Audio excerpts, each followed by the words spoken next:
The autumn leaves crunched beneath Emma Rodriguez's worn sneakers as she walked through the gates of Westfield High School, unaware that in less than 6 hours she would expose a human trafficking ring that had been operating under everyone's noses for 2 years, using skills her classmates dismissed as creepy and weird, but were actually advanced surveillance techniques taught to her by a father the entire town believed was just a quiet insurance investigator named Miguel Rodriguez, when he was actually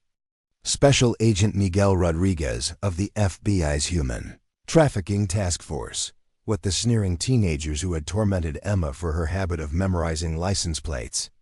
noting unusual adult behavior patterns, and asking too many questions about why certain students suddenly had expensive clothes they couldn't afford didn't realize was that this 16-year-old girl with thick glasses and an oversized backpack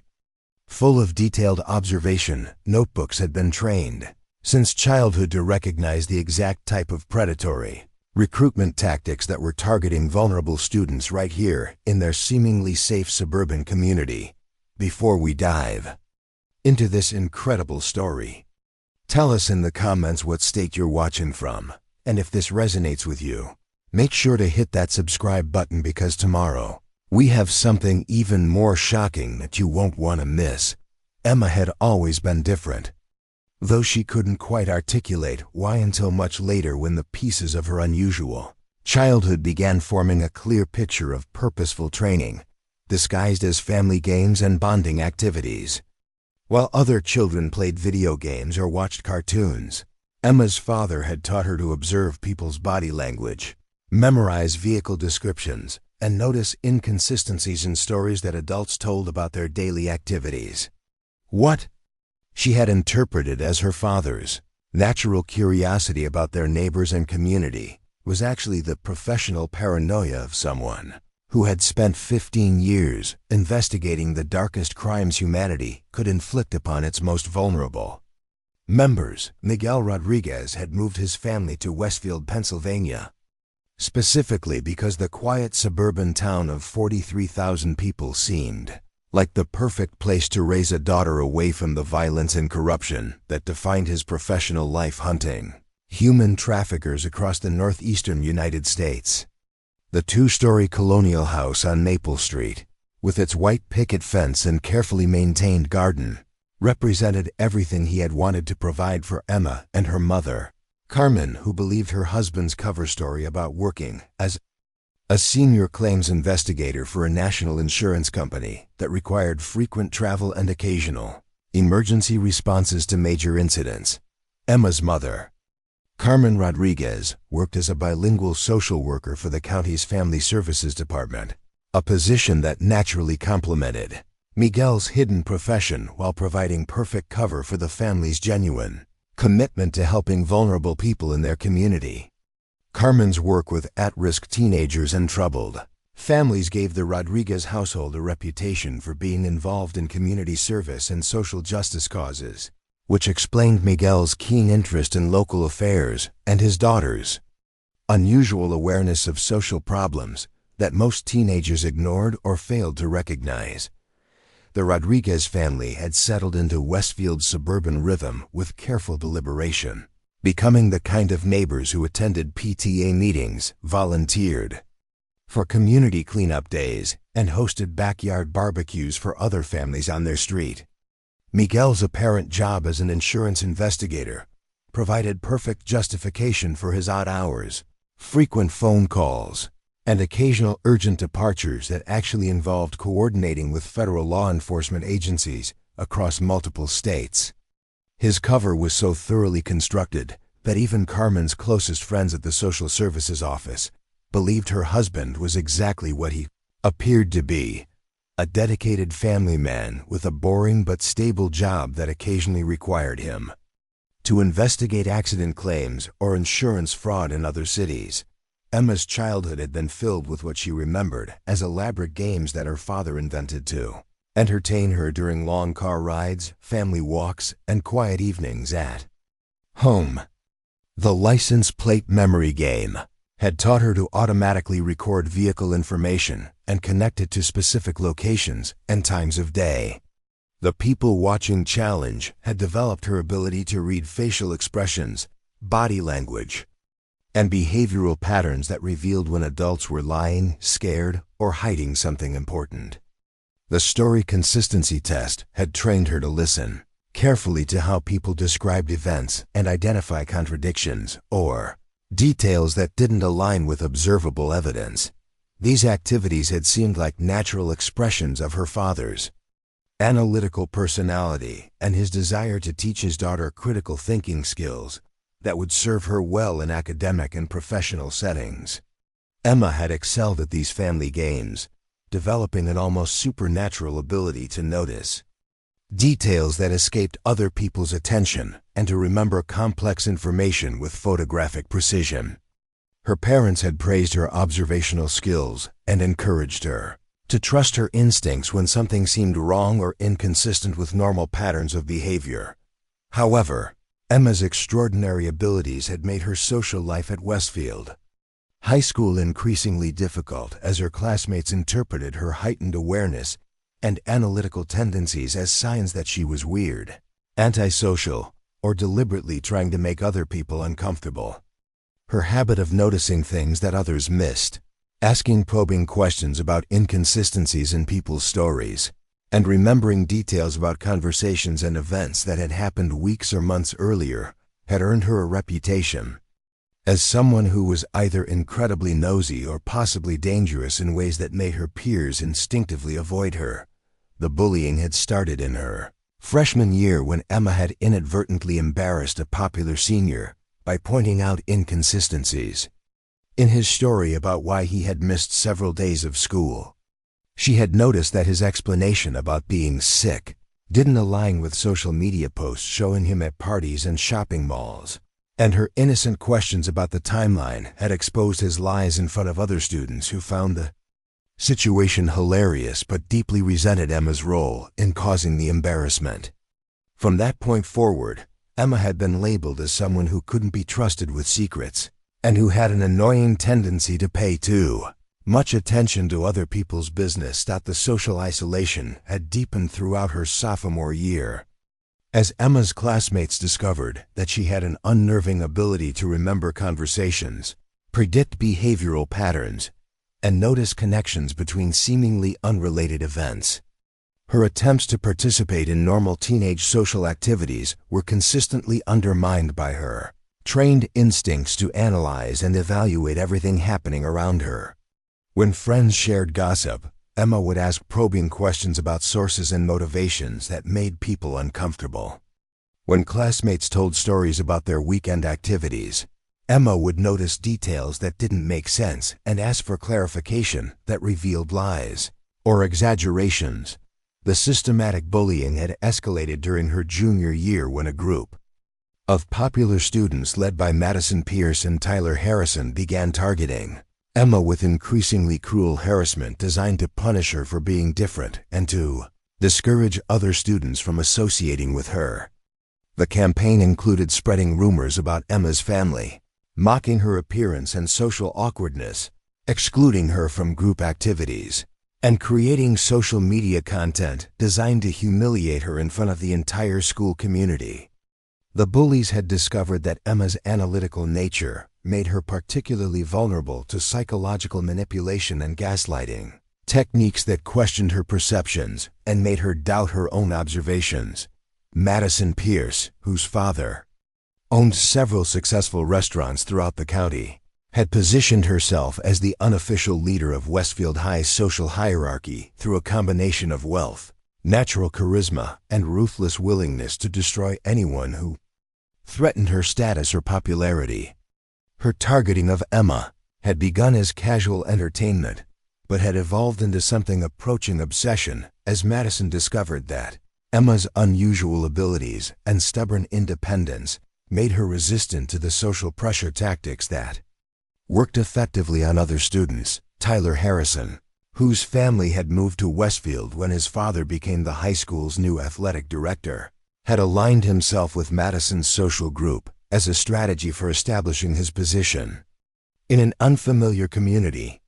His participation in the harassment campaign against Emma reflected both his desire to prove his loyalty to Madison and his genuine discomfort with Emma's ability to see through the carefully constructed persona he had developed to hide his own insecurities and family problems. The other students who participated in or tolerated the bullying campaign had their own individual motivations, but the group dynamic had created a situation where targeting Emma had become socially acceptable and even encouraged as a way of demonstrating membership in the school's dominant social circles. The harassment had become so normalized that many students who might have otherwise objected to the cruelty remained silent to avoid becoming targets themselves. Emma had tried various strategies for dealing with the bullying, including attempting to modify her behavior to seem more normal, avoiding situations where she might stand out, and seeking help from school counselors and administrators who provided sympathetic responses, but no effective interventions.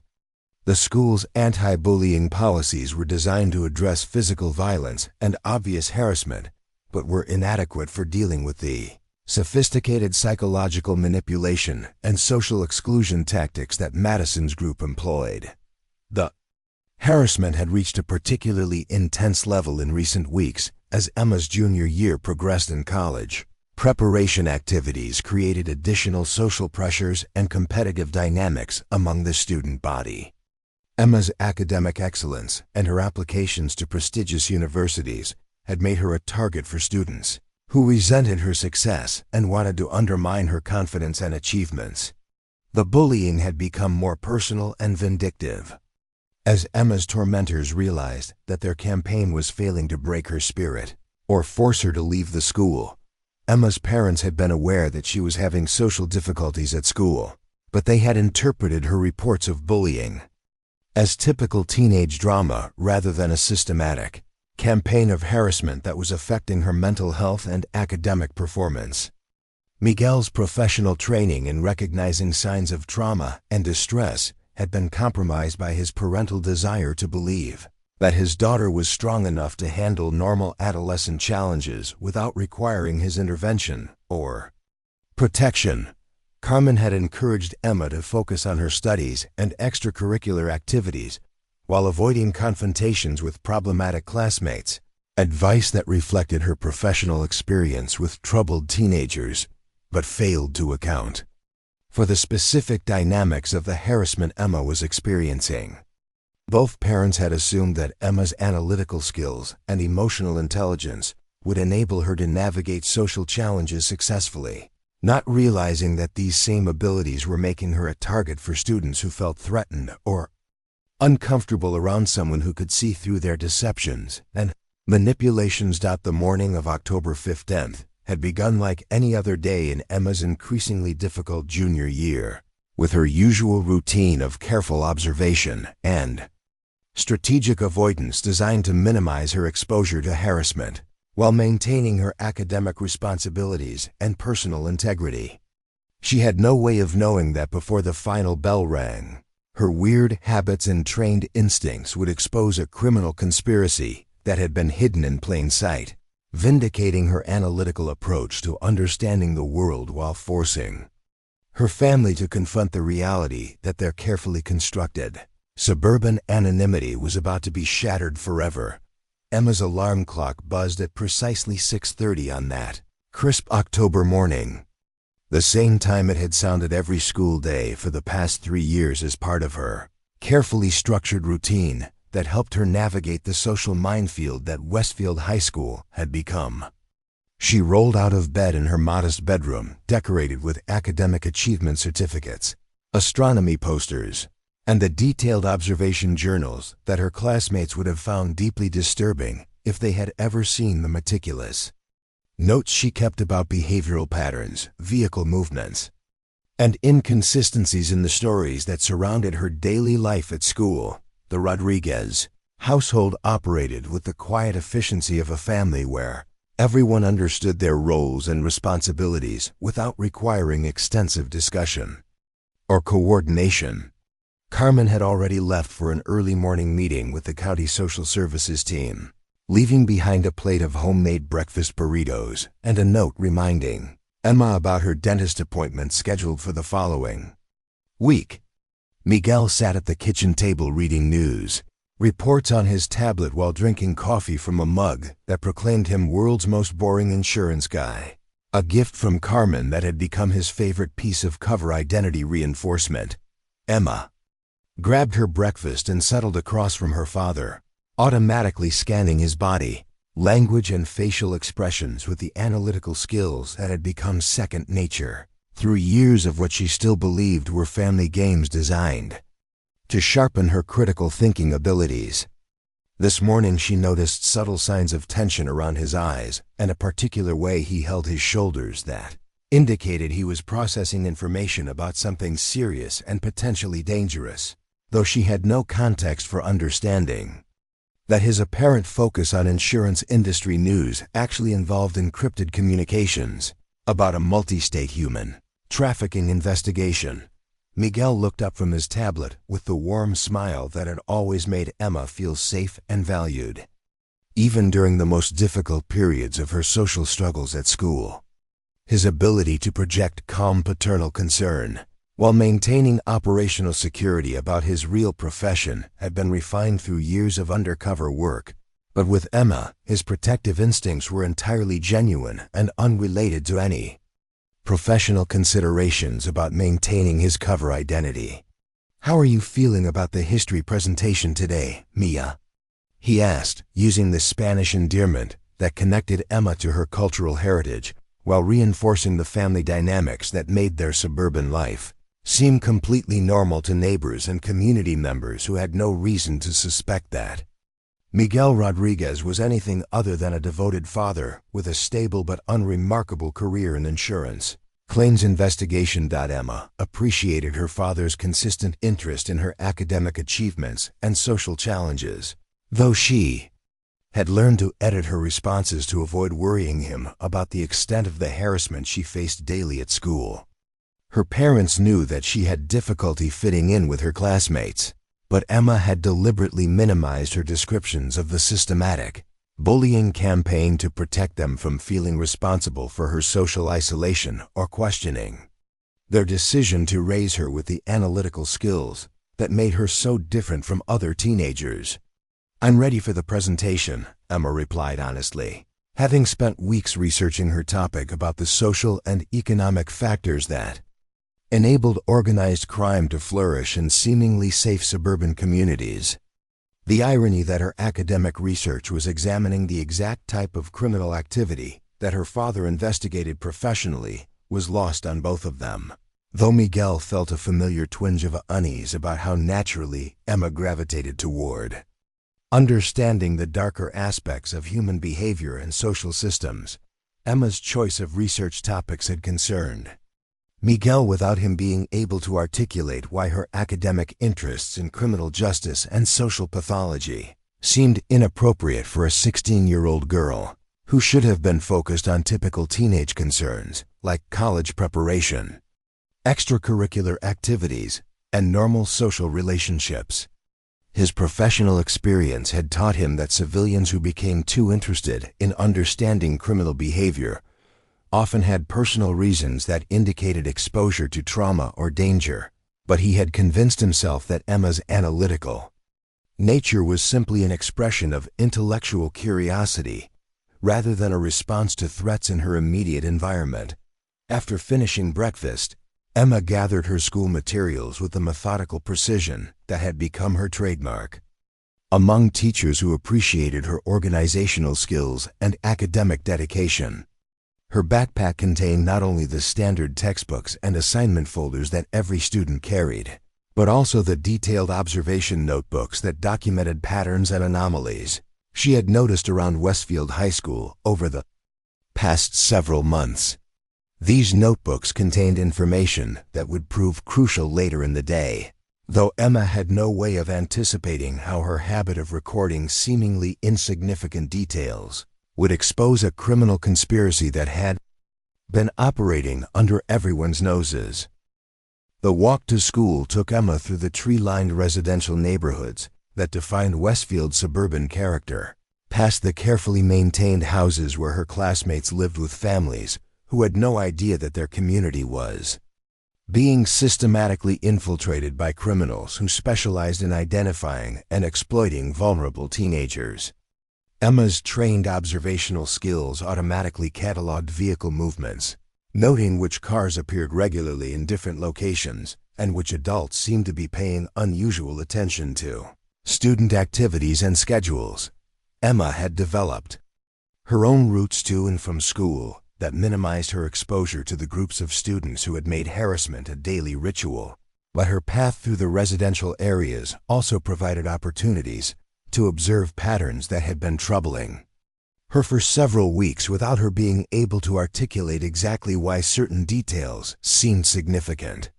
Her father's training had taught her to trust her instincts when something felt wrong, even if she couldn't immediately identify the specific source of her concerns. The first indication that October 5th would be different from other school days came when Emma noticed that Madison Pierce was arriving at school in an expensive black SUV that she had never seen before, driven by a well-dressed man in his 30s who appeared to be watching student activities with the kind of professional attention that Emma had learned to recognize as potentially threatening. The vehicle and driver didn't match any of the normal patterns Emma had observed for Madison's family, and something about the interaction between Madison and the driver suggested a relationship that went beyond normal family or community connections. Emma automatically recorded the vehicle's license, plate number, and noted the time and location in her mental catalog of daily observations, a habit that had earned her mockery from classmates who thought her attention to detail was evidence of paranoid or obsessive personality traits. Her ability to remember and cross-reference seemingly unconnected information had been developed through years of her father's training exercises, though she still believed these skills were just academic tools rather than professional surveillance techniques that could expose criminal activity. The second unusual observation came when Emma noticed that Tyler Harrison was wearing an expensive designer jacket that was inconsistent with his family's financial situation, which she knew about through her mother's professional connections in the county social services system. Tyler's family had been dealing with economic stress related to his father's transition from military service to civilian employment, and the sudden appearance of luxury clothing suggested access to money that didn't align with their documented financial circumstances. Emma's trained instincts were beginning to identify patterns that connected Madison's new transportation arrangements with Tyler's unexplained access to expensive items, though she didn't yet understand that she was observing the early stages of a recruitment process that targeted vulnerable students through offers of money, status symbols, and social connections that seemed too good to refuse. Her father's professional experience would have immediately recognized these tactics as classic human trafficking recruitment strategies, but Emma's civilian perspective left her unable to interpret the significance of what she was witnessing. Hallways of Westfield High School buzzed with the typical morning energy of teenagers navigating social hierarchies, academic pressures, and the complex relationship dynamics that defined their daily experience. Emma moved through this environment with the hypervigilance that had become necessary for avoiding confrontations while maintaining her academic responsibilities and personal integrity. Her awareness of social dynamics was far more sophisticated than that of her classmates, though they interpreted her analytical approach as evidence that she was weird or antisocial rather than unusually perceptive. Emma's first period Advanced Placement History class provided a temporary refuge from the social challenges that defined most of her school experience, as academic discussions allowed her to contribute meaningfully without triggering the defensive reactions that her analytical questions often provoked in casual social settings. Mrs. Jennifer Patterson, who had taught high school history for 15 years, recognized Emma's exceptional analytical abilities and had become one of the few adults at Westfield High who genuinely appreciated Emma's unique perspective on complex social and political issues. The morning's lesson focused on how criminal organizations historically had infiltrated legitimate communities by targeting vulnerable individuals and exploiting social and economic weaknesses that local authorities failed to recognize or address effectively. Emma found herself taking detailed notes not just about the historical examples Mrs. Patterson was discussing, but about how the patterns described in the lesson seemed to parallel certain dynamics she had observed in her own community. Though she didn't yet understand the significance of these connections. During the class discussion, Emma raised questions about how communities could identify the early warning signs of organized criminal activity before it became established enough to cause serious harm to vulnerable populations. Her questions demonstrated sophisticated understanding of criminal psychology and social manipulation techniques that impressed Mrs. Patterson but also seemed unusually advanced for a teenager who had no apparent exposure to law enforcement or criminal justice training. Mrs. Patterson noticed that Emma's questions and observations about criminal recruitment tactics were remarkably insightful and wondered privately about the source of her students' knowledge about these topics. Emma's academic research was consistently excellent, but her understanding of criminal behavior patterns seemed to go beyond what could be gained through library research or internet study, suggesting exposure to more sophisticated information. Sources that Mrs. Patterson couldn't identify. The class period ended with Emma feeling intellectually stimulated by the academic discussion, but increasingly troubled by the connections she was beginning to recognize between the historical patterns they had studied and the contemporary observations she had been recording in her daily notebooks. Her analytical training was forcing her to confront the possibility that the unusual behaviors and inconsistency she had noticed around school might be indicators of something more serious than typical teenage drama or social conflicts. As students gathered their materials and prepared for the transition to second period, Emma overheard Madison Pierce quietly arranging to meet someone off campus during lunch period, using coded language that Emma's trained instincts recognized as deliberately vague and potentially deceptive. The conversation included references to helping with the project and meeting the new coordinator that didn't align with any legitimate school activities Emma was aware of, and Madison's body language suggested she was discussing something she wanted to keep secret from teachers and most other students. Emma's father had taught her that when people used vague language to describe specific activities, they were usually trying to hide something that would be problematic if clearly understood by others. Her training in recognizing deceptive communication patterns was now alerting her to the possibility that Madison's conversation involved activities that were inappropriate or potentially illegal, though Emma didn't yet have enough information to understand what she was actually observing. The hallway between first and second period provided Emma with additional opportunities to observe student interactions and behavioral patterns that were beginning to form a troubling picture of activities that seemed to operate parallel to the official school culture.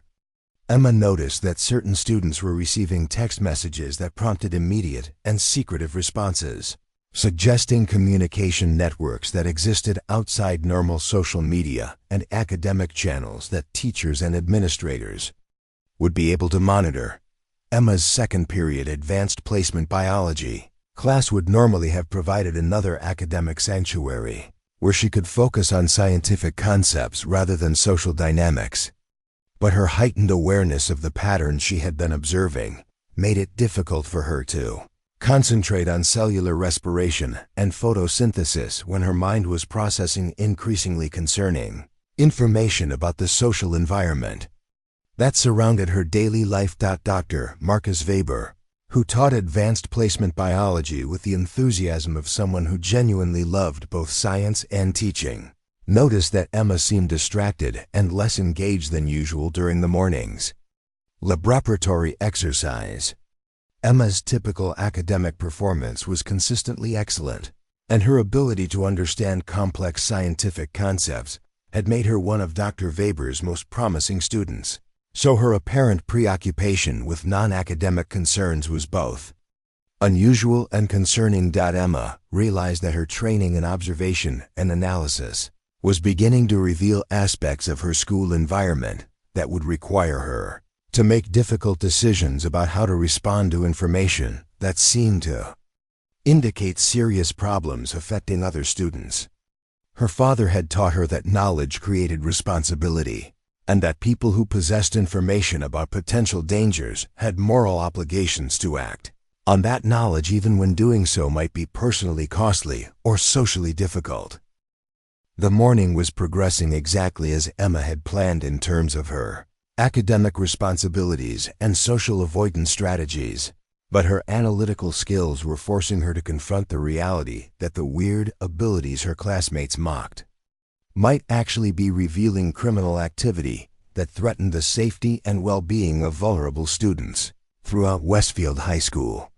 She had no way of knowing that before the day ended, these same skills would expose a human trafficking operation and force her to use training techniques that would reveal her father's true profession, while saving multiple lives and changing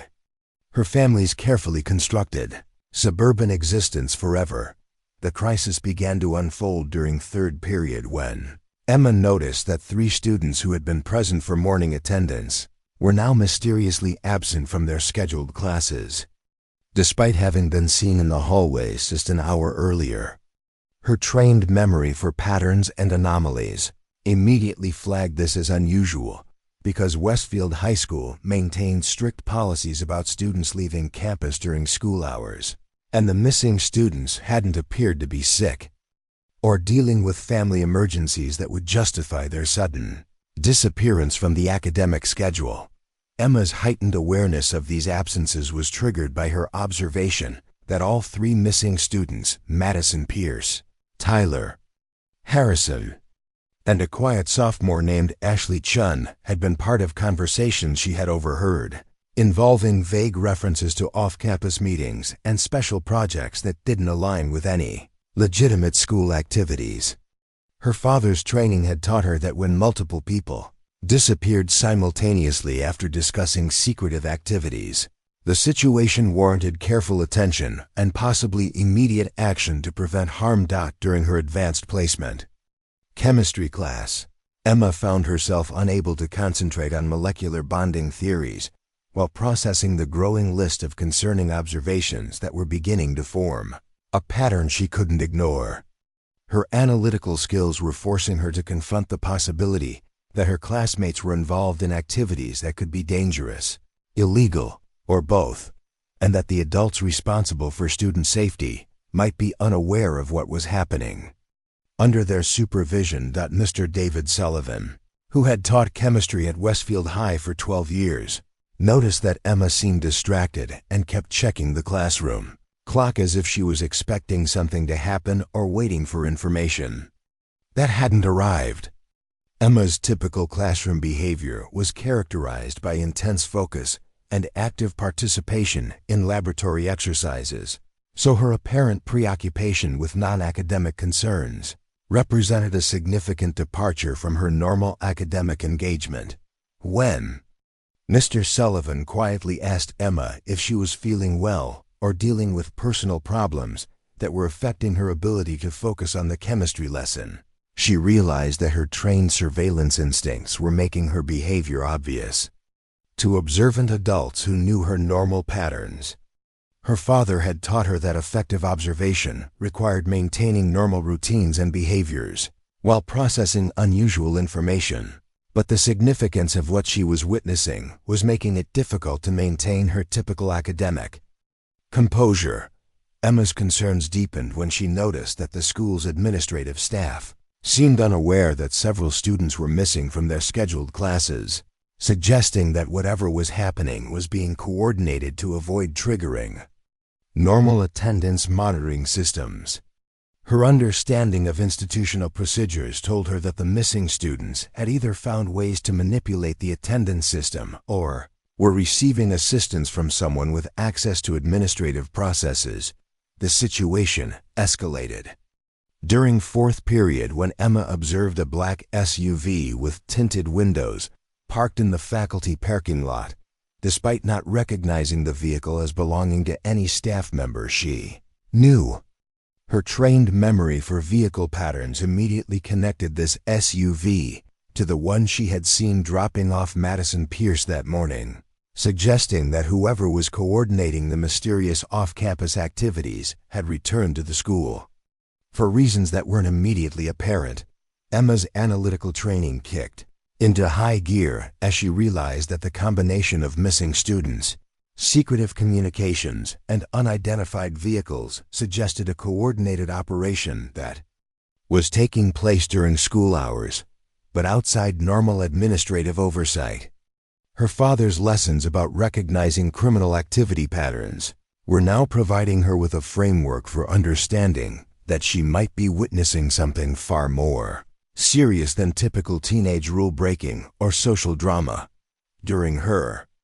lunch period, Emma made the decision to conduct systematic reconnaissance of the school's perimeter to gather additional information about the situation rather than retreating to the library for her usual quiet study time.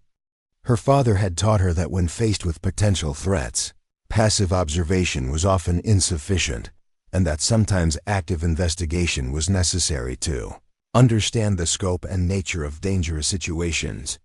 Emma's surveillance of the school's external areas revealed that the unidentified SUV was positioned to observe student movements around the main entrance and parking areas, with the driver maintaining what appeared to be professional surveillance of the school's activities. Her training in recognizing behavioral patterns told her that this was not casual observation, but systematic monitoring that suggested criminal intent or law enforcement activity, neither of which belonged on a high school campus without proper authorization. The discovery that someone was conducting surveillance of Westfield High School triggered Emma's most serious concerns yet, as her father's training had emphasized that unauthorized surveillance often preceded kidnapping attempts, recruitment operations, or other criminal activities that targeted vulnerable individuals in predictable locations. Emma realized that she might be witnessing the operational phase of a criminal conspiracy that had been developing over time through the recruitment and grooming activities she had been observing for weeks. Emma's decision to investigate the situation more actively led her to use techniques her father had taught her for gathering information, while minimizing personal exposure to danger. She positioned herself in locations that provided good observation angles, while maintaining escape routes and communication access, and she began documenting everything she observed with the precision and detail that would be necessary for law enforcement analysis if her suspicions proved accurate. The breakthrough came when Emma witnessed Tyler Harrison returning to school in the mysterious SUV, accompanied by two adults she didn't recognize and carrying a small package that he immediately concealed in his locker, with behaviors that suggested he was hiding something valuable and potentially illegal.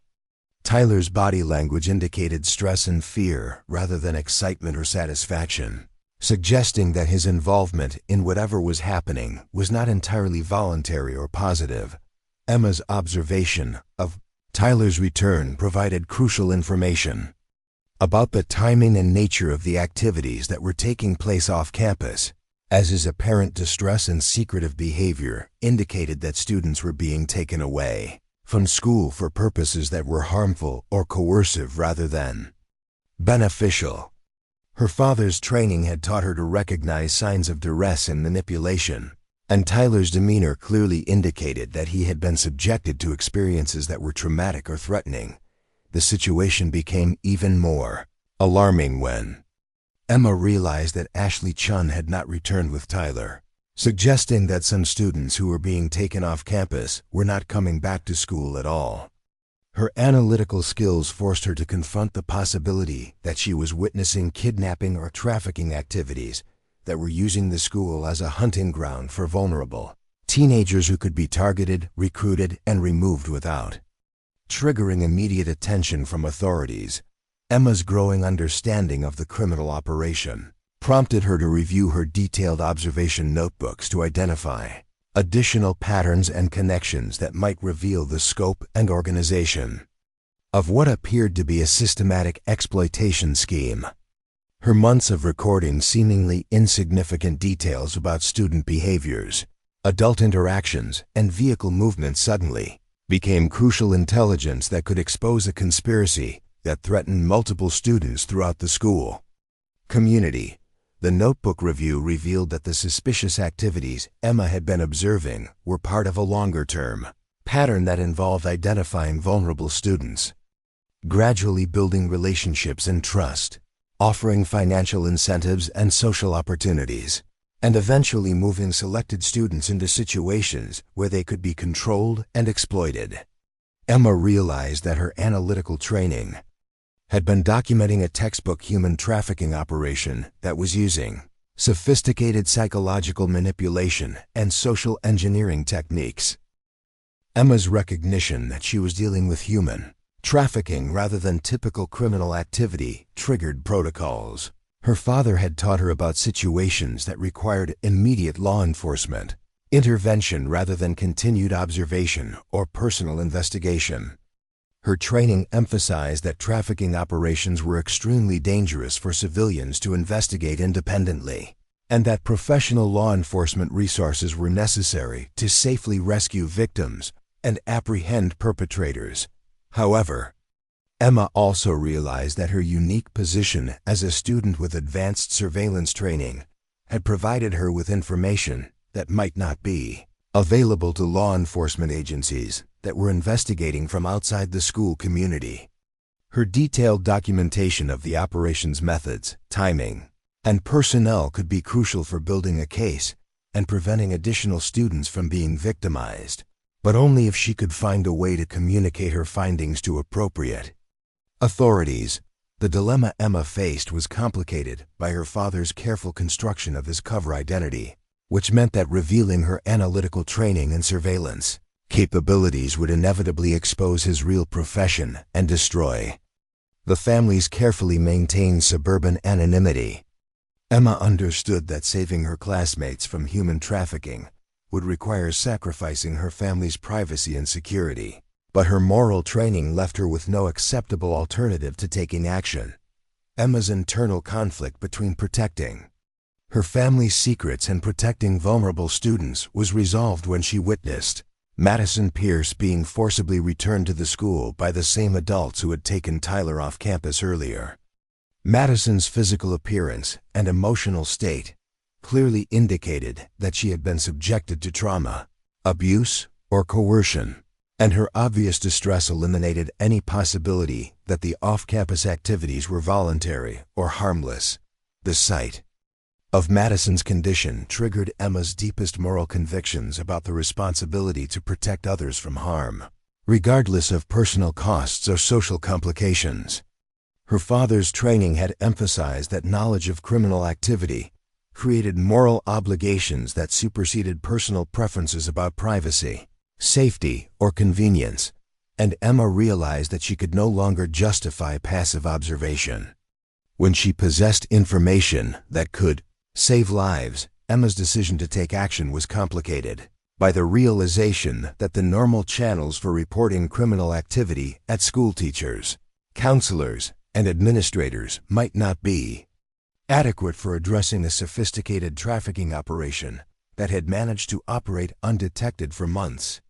Her father's professional experience had taught her that criminal organizations often succeeded by exploiting gaps in institutional communication and coordination, and she suspected that standard school reporting procedures would be insufficient. For the situation she had uncovered, the afternoon was progressing toward what Emma realized would be a critical decision point where she would have to choose between maintaining her family's carefully constructed normal life and using her unique training to expose a criminal conspiracy that threatened the safety of multiple students. Her analytical skills told her that the trafficking operation was escalating and that additional students would be victimized if immediate action wasn't taken. But taking that action would inevitably reveal abilities and knowledge that would expose her father's true profession.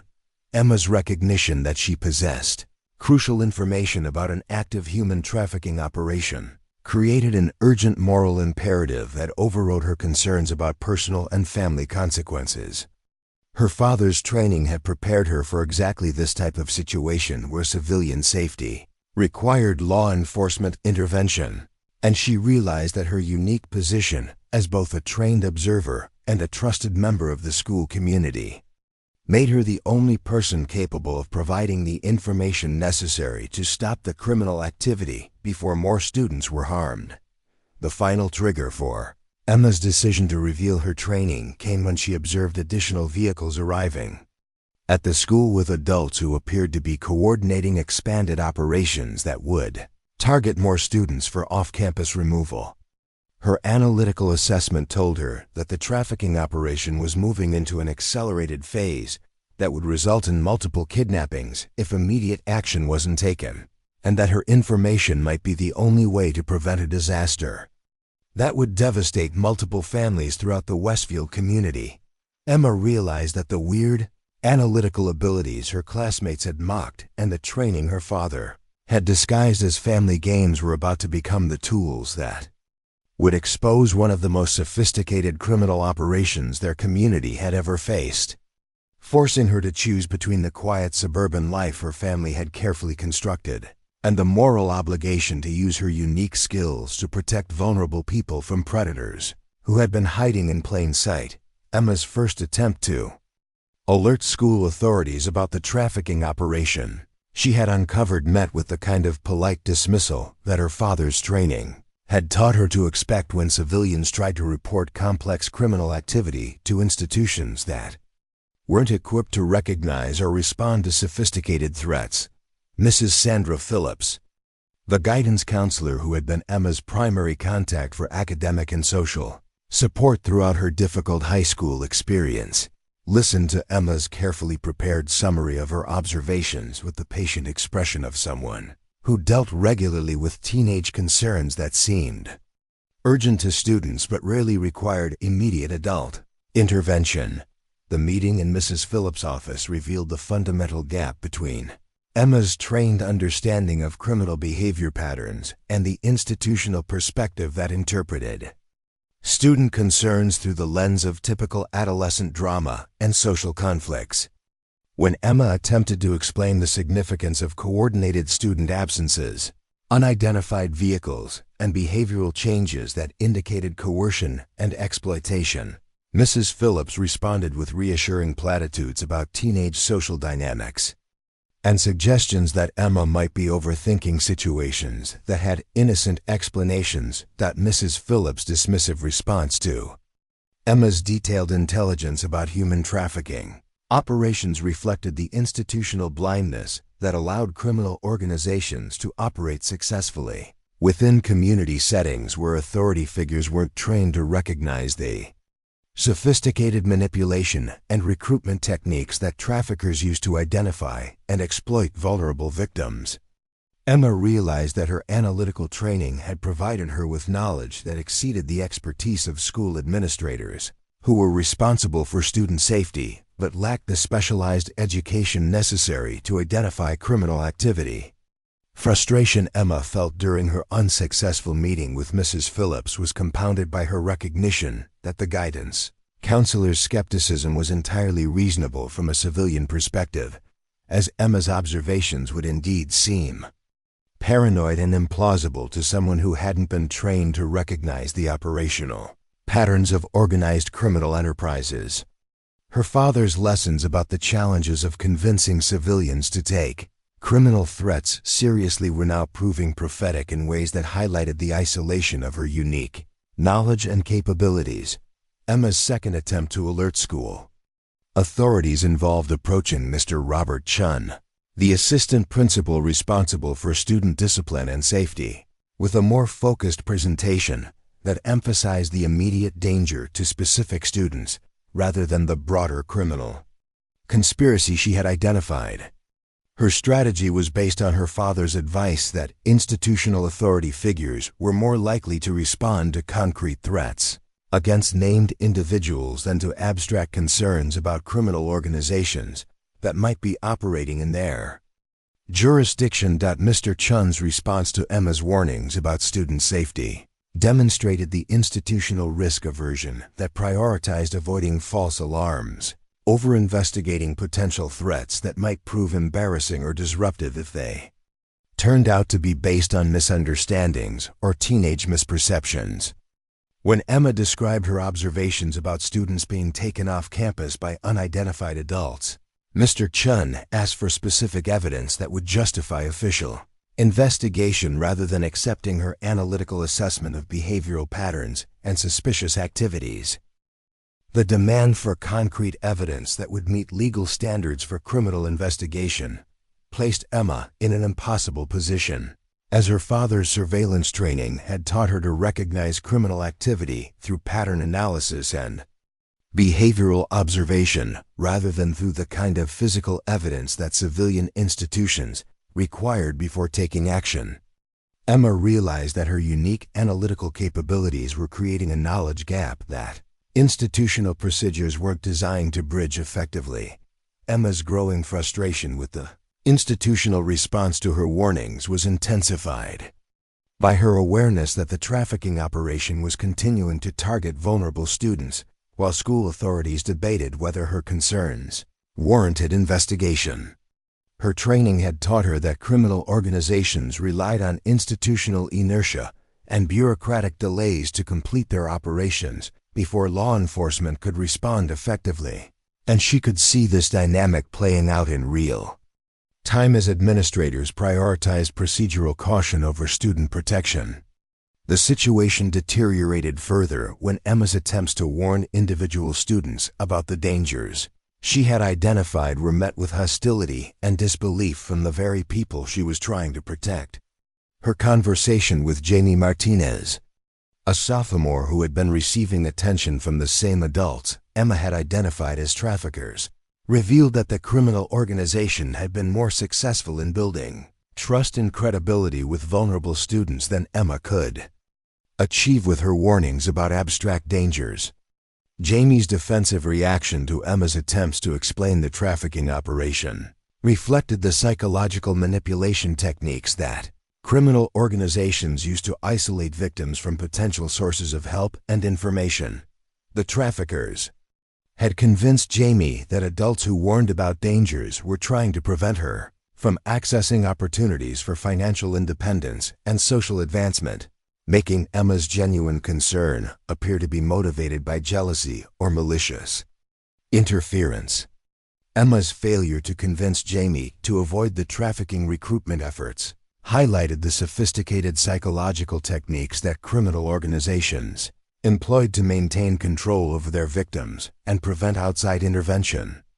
Her father's training had taught her about these manipulation strategies in theoretical terms, but experiencing them firsthand revealed how effectively they could neutralize attempts to rescue people who had been targeted for exploitation. The pattern of dismissal and hostility that Emma encountered when trying to warn potential victims demonstrated how successfully the trafficking operation had integrated itself into the social fabric of Westfield High School by exploiting existing social divisions and trust relationships. The criminals had positioned themselves as helpful mentors and opportunity providers while portraying legitimate authority figures and concerned peers as obstacles to student success and independence. Emma's recognition that the trafficking operation had successfully isolated potential victims from sources of help and information forced her to confront the limitations of her civilian status and the need for professional law enforcement intervention that could overcome the psychological barriers that prevented students from recognizing their danger. Her training told her that amateur rescue attempts were likely to fail and might actually increase the danger to victims by alerting criminals to outside awareness of their activities. The breakthrough in Emma's understanding of the trafficking operation's sophistication came when she realized that the criminals had been monitoring student communications and social media activity to identify which students were most vulnerable to recruitment and which students might pose threats to their security. Her observation that several students had suddenly stopped using their normal communication Channels suggested that the traffickers were employing counter-surveillance techniques to protect their operations from detection. Emma's recognition that she might be under surveillance by the trafficking organization added a new dimension of personal danger to her situation, as her father's training had emphasized that criminal organizations often eliminated threats through intimidation, violence, or by targeting family members of people who interfered with their operations. The possibility that her investigative activities had been detected meant that both Emma and her family could be at risk if she continued her efforts to expose the criminal conspiracy. The escalation of personal risk associated with Emma's investigation forced her to make strategic decisions about how to proceed without exposing herself or her family to retaliation from criminals who had demonstrated sophisticated operational capabilities and extensive knowledge of the local community. Her father's training provided her with protocols for operating under hostile surveillance, but implementing those protocols would require revealing capabilities that would inevitably expose his true profession. Emma's dilemma was further complicated by her observation that the trafficking operation appeared to be moving toward a major recruitment event that would target multiple students simultaneously, based on increased activity levels and coordination among the adults she had been monitoring. Her analytical assessment suggested that the criminals were preparing to escalate their operations in ways that would affect many more victims than the gradual recruitment pattern she had been documenting. The time pressure created by the apparent escalation of criminal activity forced Emma to confront the reality that her attempts to work within normal institutional channels had failed to generate adequate response to protect potential victims from imminent danger. Her father's training had prepared her for situations where civilian authorities were inadequate and direct action became necessary to prevent serious harm. But taking such action would require revealing training capabilities that would expose the family's carefully maintained cover identities. Emma's observation that Madison Pierce had returned to school, showing obvious signs of trauma and psychological manipulation, provided concrete evidence that the trafficking operation was already causing serious harm to students, validating her analytical assessment and creating an urgent moral imperative for immediate intervention. Madison's condition demonstrated that the criminal activity had moved beyond recruitment into active exploitation that was causing lasting psychological and physical damage to victims. The sight of Madison's obvious distress eliminated any remaining doubt Emma might have had about the seriousness of the criminal operation and the need for immediate action to prevent additional students from suffering similar harm. Her father's training had emphasized that trafficking victims often suffered permanent psychological damage that affected their ability to trust others and function normally in social relationships, making early intervention crucial for minimizing long-term harm.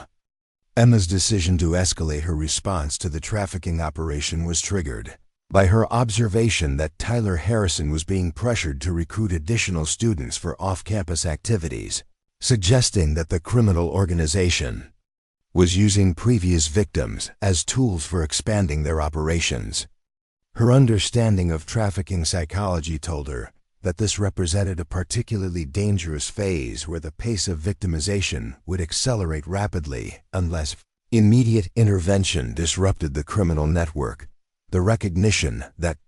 Tyler was being used to recruit additional victims created urgency around Emma's need to take direct action, as her analytical training told her that peer recruitment was often the most effective technique for overcoming student resistance to criminal manipulation.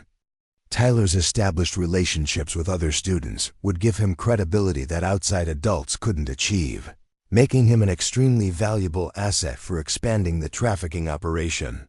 Emma's final attempt to work within institutional channels involved approaching Dr. Susan Rodriguez, the school principal, with a comprehensive briefing that included all of her documented observations and analytical assessments about the trafficking operation. Her strategy was to present the information in a format that would demonstrate the credibility and sophistication of her intelligence while avoiding details that would reveal the source of her analytical training. Dr. Rodriguez's response to Emma's briefing reflected the institutional caution that prioritized avoiding false accusations and legal liability over taking immediate action to protect students who might be in danger. When Emma presented her detailed analysis of the criminal operation, Dr. Rodriguez expressed concern about the accusations, but insisted on following protocols that required verification through official channels before any investigative or protective actions could be authorized. The institutional demand for verification through official channels created exactly the kind of delay that Emma's training had taught her criminals relied upon to complete their operations and disappear before law enforcement could respond effectively. Emma realized that by the time Dr. Rodriguez's verification process was completed, the trafficking operation would have succeeded in recruiting and removing additional victims, who would be extremely difficult to locate and rescue. Emma's recognition that institutional procedures were inadequate for responding to the immediate threat posed by the trafficking operation forced her to confront the reality that protecting her classmates would require abandoning her attempts to work within normal authority structures and instead using the specialized training that her father had provided through years of disguised instruction.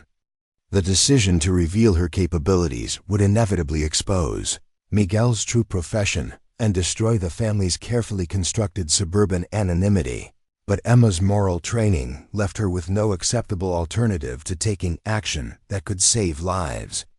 The afternoon was drawing to a close, with Emma having exhausted all conventional approaches to alerting authorities about the criminal activity she had discovered, while her trained observation told her that the trafficking operation was preparing for an escalated phase that would affect multiple additional victims. Her unique position as a student with professional-level analytical training had provided her with crucial intelligence about a sophisticated criminal conspiracy, but her civilian status had prevented her from convincing institutional authorities to take immediate action to protect vulnerable students from imminent danger. Emma's moment of clarity came during the final period of the school day, when she witnessed something that made her father's years of training crystallize into perfect understanding of what she needed to do. While sitting in her advanced placement English class, ostensibly focused on analyzing the themes of moral responsibility in classic literature, Emma observed through the classroom window as 3 more students were being escorted toward the mysterious black SUV by adults who were using body language and positioning techniques that her trained eye recognized as classic control and intimidation tactics used by criminals to manage unwilling participants. The students being led to the vehicle, sophomore Maria Santos, junior Derek Kim, and freshman Alex Thompson, displayed the unmistakable signs of people who were being coerced rather than choosing to participate voluntarily in whatever activity was being presented to them. Emma's analytical training allowed her to read the subtle indicators of fear, confusion, and reluctant compliance that would have been invisible to untrained observers, but were as clear as written signs to someone who had been taught to recognize psychological manipulation and physical control techniques. Emma realized with sudden, overwhelming clarity that she was witnessing an active kidnapping operation that was taking place in broad daylight on school property, while administrators, teachers, and security personnel remained completely unaware of the criminal activity happening literally under their noses. Her father's training had prepared her to recognize exactly this type of scenario, where sophisticated criminals exploited institutional blind spots and social assumptions to conduct operations that should have been impossible in heavily supervised environments. The recognition that she was observing kidnapping in progress triggered protocols that Miguel had drilled into Emma's mind through years of what she had believed were hypothetical exercises about emergency response and crisis decision-making. Her father's voice echoed in her memory with instructions about situations where immediate action was necessary to prevent irreversible harm to innocent people. regardless of personal consequences or concerns about maintaining cover identities that might protect family security. Emma's hands trembled slightly as she raised them to request permission to leave the classroom for what she told Ms. Jennifer Walsh was an urgent medical issue, knowing that she was about to abandon the careful anonymity that had protected her family for years in order to use training that would inevitably expose her father's true profession. Ms. Walsh, who had taught English at Westfield High for 8 years and knew Emma as one of her most reliable and academically focused students, immediately granted permission without questioning the sudden request. The walk from her English classroom to the main office felt like the longest journey Emma had ever taken, as each step carried her further from the quiet, suburban life her family had carefully constructed and closer to a confrontation with dangerous criminals that would require her to demonstrate capabilities that no normal 16-year-old girl should possess. Her father's training had prepared her for this moment, but the reality of implementing professional surveillance and crisis response techniques in her own high school felt surreal and terrifying. Emma's entry into the main office was carefully calculated to appear routine while positioning her to observe the ongoing criminal activity and assess the immediate threat level to the students who were being targeted for abduction. Her father's instruction about maintaining cover while gathering intelligence had emphasized the importance of seeming normal and unremarkable while conducting operations that required advanced observational and analytical skills. Mrs. Carol Henderson,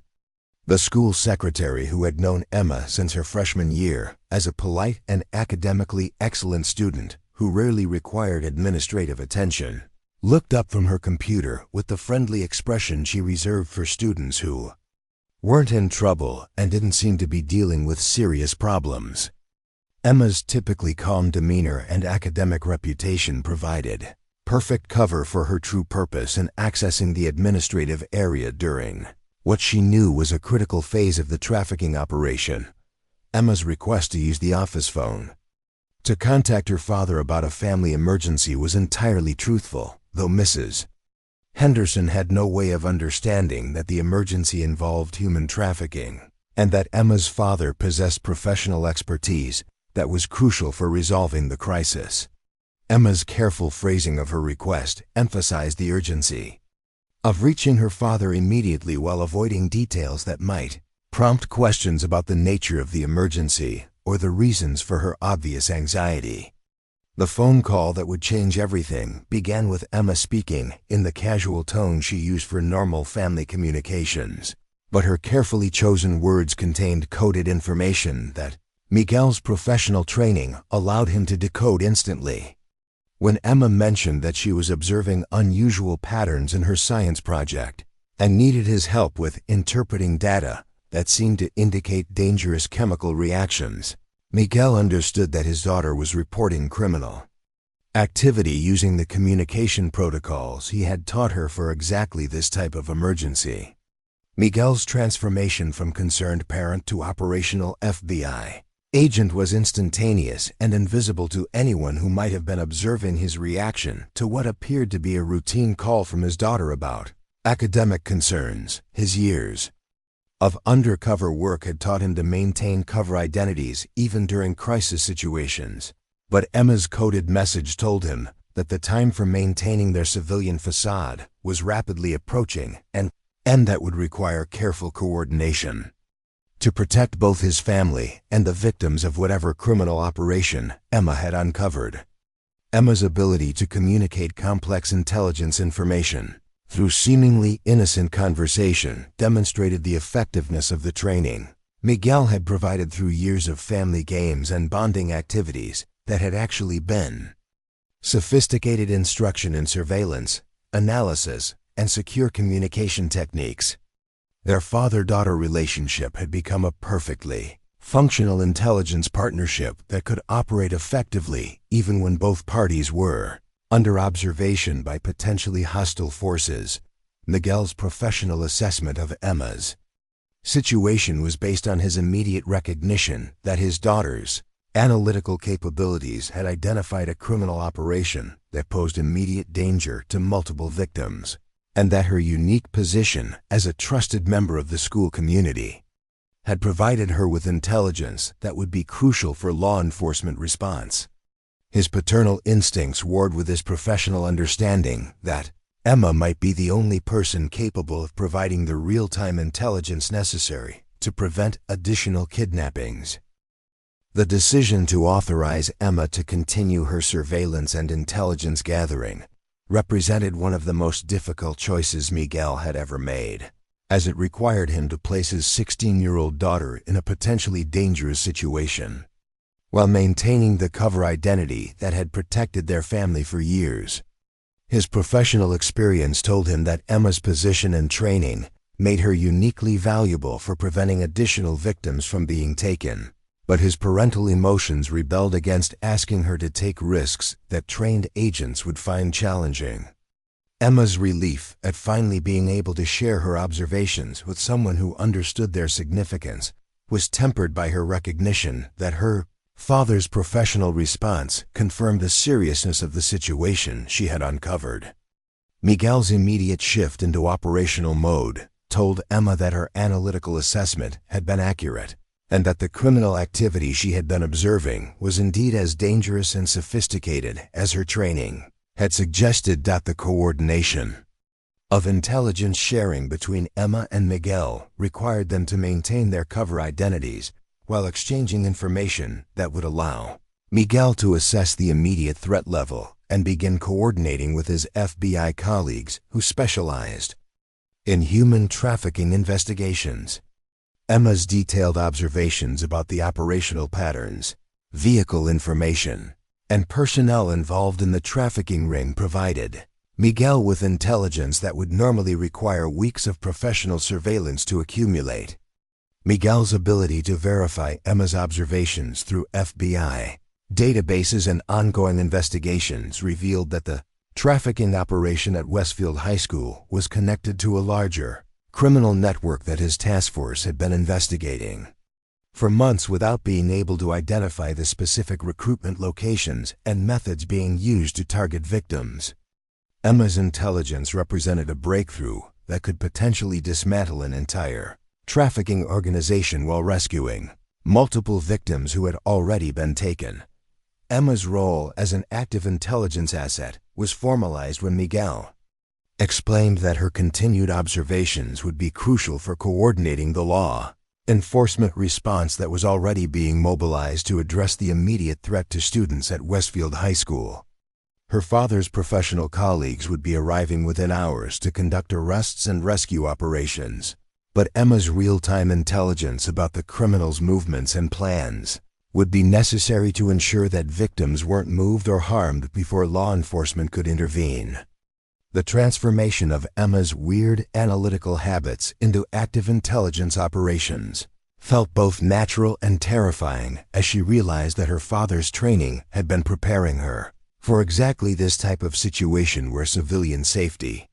depended on her ability to gather and communicate information that professional law enforcement agents couldn't access through conventional investigative techniques. Her unique position as both a trained observer and a trusted member of the school community made her an invaluable asset for protecting other students. Emma's return to her surveillance position was conducted with the heightened awareness that she was now operating as part of an active FBI investigation, rather than simply documenting suspicious activities for potential future reference.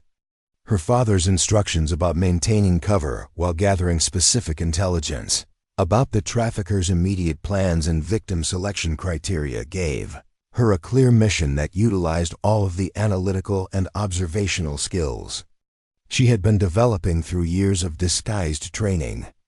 The afternoon's final observations confirmed Emma's worst fears about the scope and sophistication of the trafficking operation, as she witnessed additional adults arriving at the school with vehicles and coordination techniques that indicated a large-scale recruitment event was being prepared for after normal school hours, when fewer witnesses would be present to observe the criminal activity.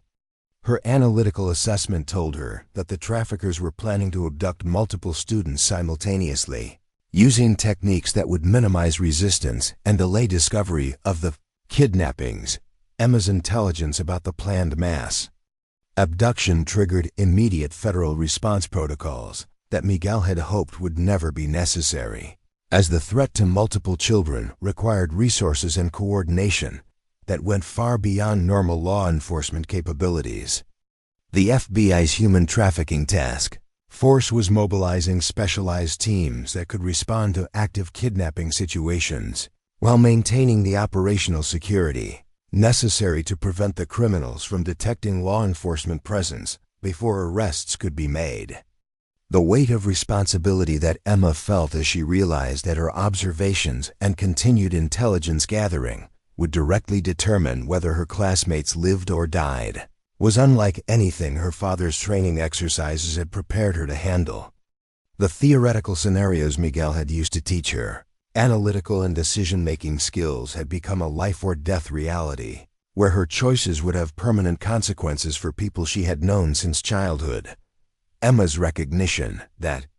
her weird capabilities were about to save the lives of students who had spent years mocking and isolating her created a complex emotional response that combined satisfaction with the validation of her abilities and sadness about the personal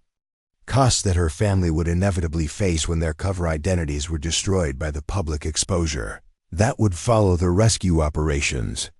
Her quiet suburban life was ending, but her moral training left her with no acceptable alternative to using her unique skills to protect vulnerable people from predators. The final phase of Emma's civilian life was marked by her growing awareness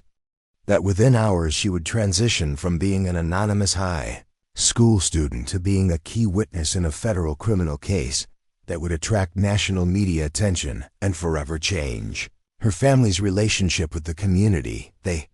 had called home for 8 years. Her father's training had prepared her for this possibility, but the reality of implementation felt both inevitable and devastating, as she prepared to sacrifice everything familiar for the moral imperative of protecting others from harm. Emma's last moments as simply a weird girl with unusual analytical habits were spent gathering the intelligence that would save multiple lives while destroying the carefully constructed normal life that her family had built through years of patient attention to maintaining cover identities that had allowed them to experience the suburban peace and security that Miguel's dangerous profession had otherwise made impossible. The quiet girl who had been bullied for being different was about to prove that being different could mean the difference between life and death for people who had never understood the value of the capabilities they had mocked. The moment of truth arrived when Emma's careful surveillance detected the arrival of 3 additional vehicles carrying what her trained eye recognized as a full operational team, preparing for a coordinated mass abduction that would target at least 8 students who had been systematically groomed and isolated over the past several months. Her father's training allowed her to read the tactical positioning of the vehicles, the communication patterns between the adults, and the systematic approach to securing escape routes that indicated this was a professionally planned criminal operation with extensive resources and sophisticated methodology. Emma's hands shook slightly as she used the coded communication system. Miguel had taught her to relay real-time intelligence about the trafficking team's movements, an apparent timeline for executing their plan to remove multiple students from the school grounds during the transition period between the end of regular classes and the beginning of evening activities, when supervision would be minimal and student movements would appear normal to casual observers. Miguel's response to Emma's intelligence updates revealed that his FBI colleagues had been tracking this trafficking organization for 18 months without being able to penetrate their recruitment operations or identify their specific targeting methods. Emma's inside access to the school environment and her analytical training had provided law enforcement with the breakthrough they needed to finally move against a criminal network that had been operating across multiple states while staying ahead of conventional investigative techniques. The revelation that Emma's high school had been selected as a primary recruitment location for a multi-state trafficking operation filled Miguel with the professional satisfaction of finally closing a major case combined with parental horror at realizing that his daughter had been unknowingly surrounded by dangerous predators throughout her junior year. His careful choice of Westfield as a safe suburban environment for raising his family had been compromised by criminals who had made the same assessment about the community's vulnerability to exploitation. Emma's transition from passive observer to active intelligence operative was formalized when Miguel explained that federal agents were already positioning themselves around the school, but needed her continued surveillance to coordinate their intervention timing to maximize arrests, while ensuring student safety. Her father's colleagues had reviewed her months of detailed observations and recognized that her analytical capabilities and positional access made her an invaluable asset for preventing the planned mass abduction. The weight of professional responsibility that Emma suddenly carried was unlike anything her father's training exercises had prepared her to handle. As real federal agents, were now depending on her ability to accurately assess criminal behavior patterns and predict tactical movements that would determine the success or failure of a complex law enforcement operation. Her years of believing she was playing elaborate family games had actually been preparation for a moment when trained FBI agents would rely on her expertise to save lives. Emma's growing awareness that her surveillance activities were being coordinated with an active federal investigation created a surreal disconnect between her continued role as a high school student attending classes and her new identity as a key intelligence asset in a human trafficking case that would eventually result in national media coverage and congressional hearings about the vulnerability of American schools to organized criminal exploitation. The breakthrough in Emma's understanding of the trafficking operation's true scope came when she observed that several of the adults coordinating the planned abductions were wearing clothing and accessories that indicated law enforcement backgrounds,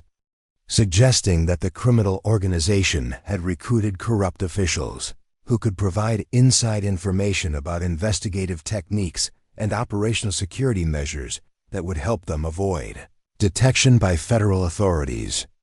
Emma's recognition that the trafficking operation included corrupted law enforcement personnel added a new dimension of danger to her situation, as these individuals would possess professional training in counter-surveillance and threat assessment that could allow them to identify her intelligence-gathering activities and respond with sophisticated retaliation techniques. Her father's training had included warnings about corruption within law enforcement agencies, but experiencing this threat personally made the abstract lessons feel terrifyingly real. The discovery of law enforcement corruption within the trafficking network forced Miguel to implement additional security protocols for Emma's protection, while ensuring that the federal response team included only agents whose loyalty and integrity had been thoroughly verified through internal security reviews. The possibility that Emma's intelligence might be compromised by corrupt officials within local or state law enforcement agencies required the FBI to operate with heightened operational security that complicated their ability to coordinate with normal emergency response resources. Emma's analysis of the trafficking team's operational patterns revealed that they were using psychological manipulation techniques specifically designed to overcome student resistance and parental concern, including offers of modeling contracts, educational scholarships, and internship opportunities that seemed too legitimate for teenagers and families to refuse without seeming paranoid or overprotective. The sophistication of these deception strategies explained how the operation had successfully recruited victims from families that would normally be suspicious of stranger approaches to their children. The realization that her classmates were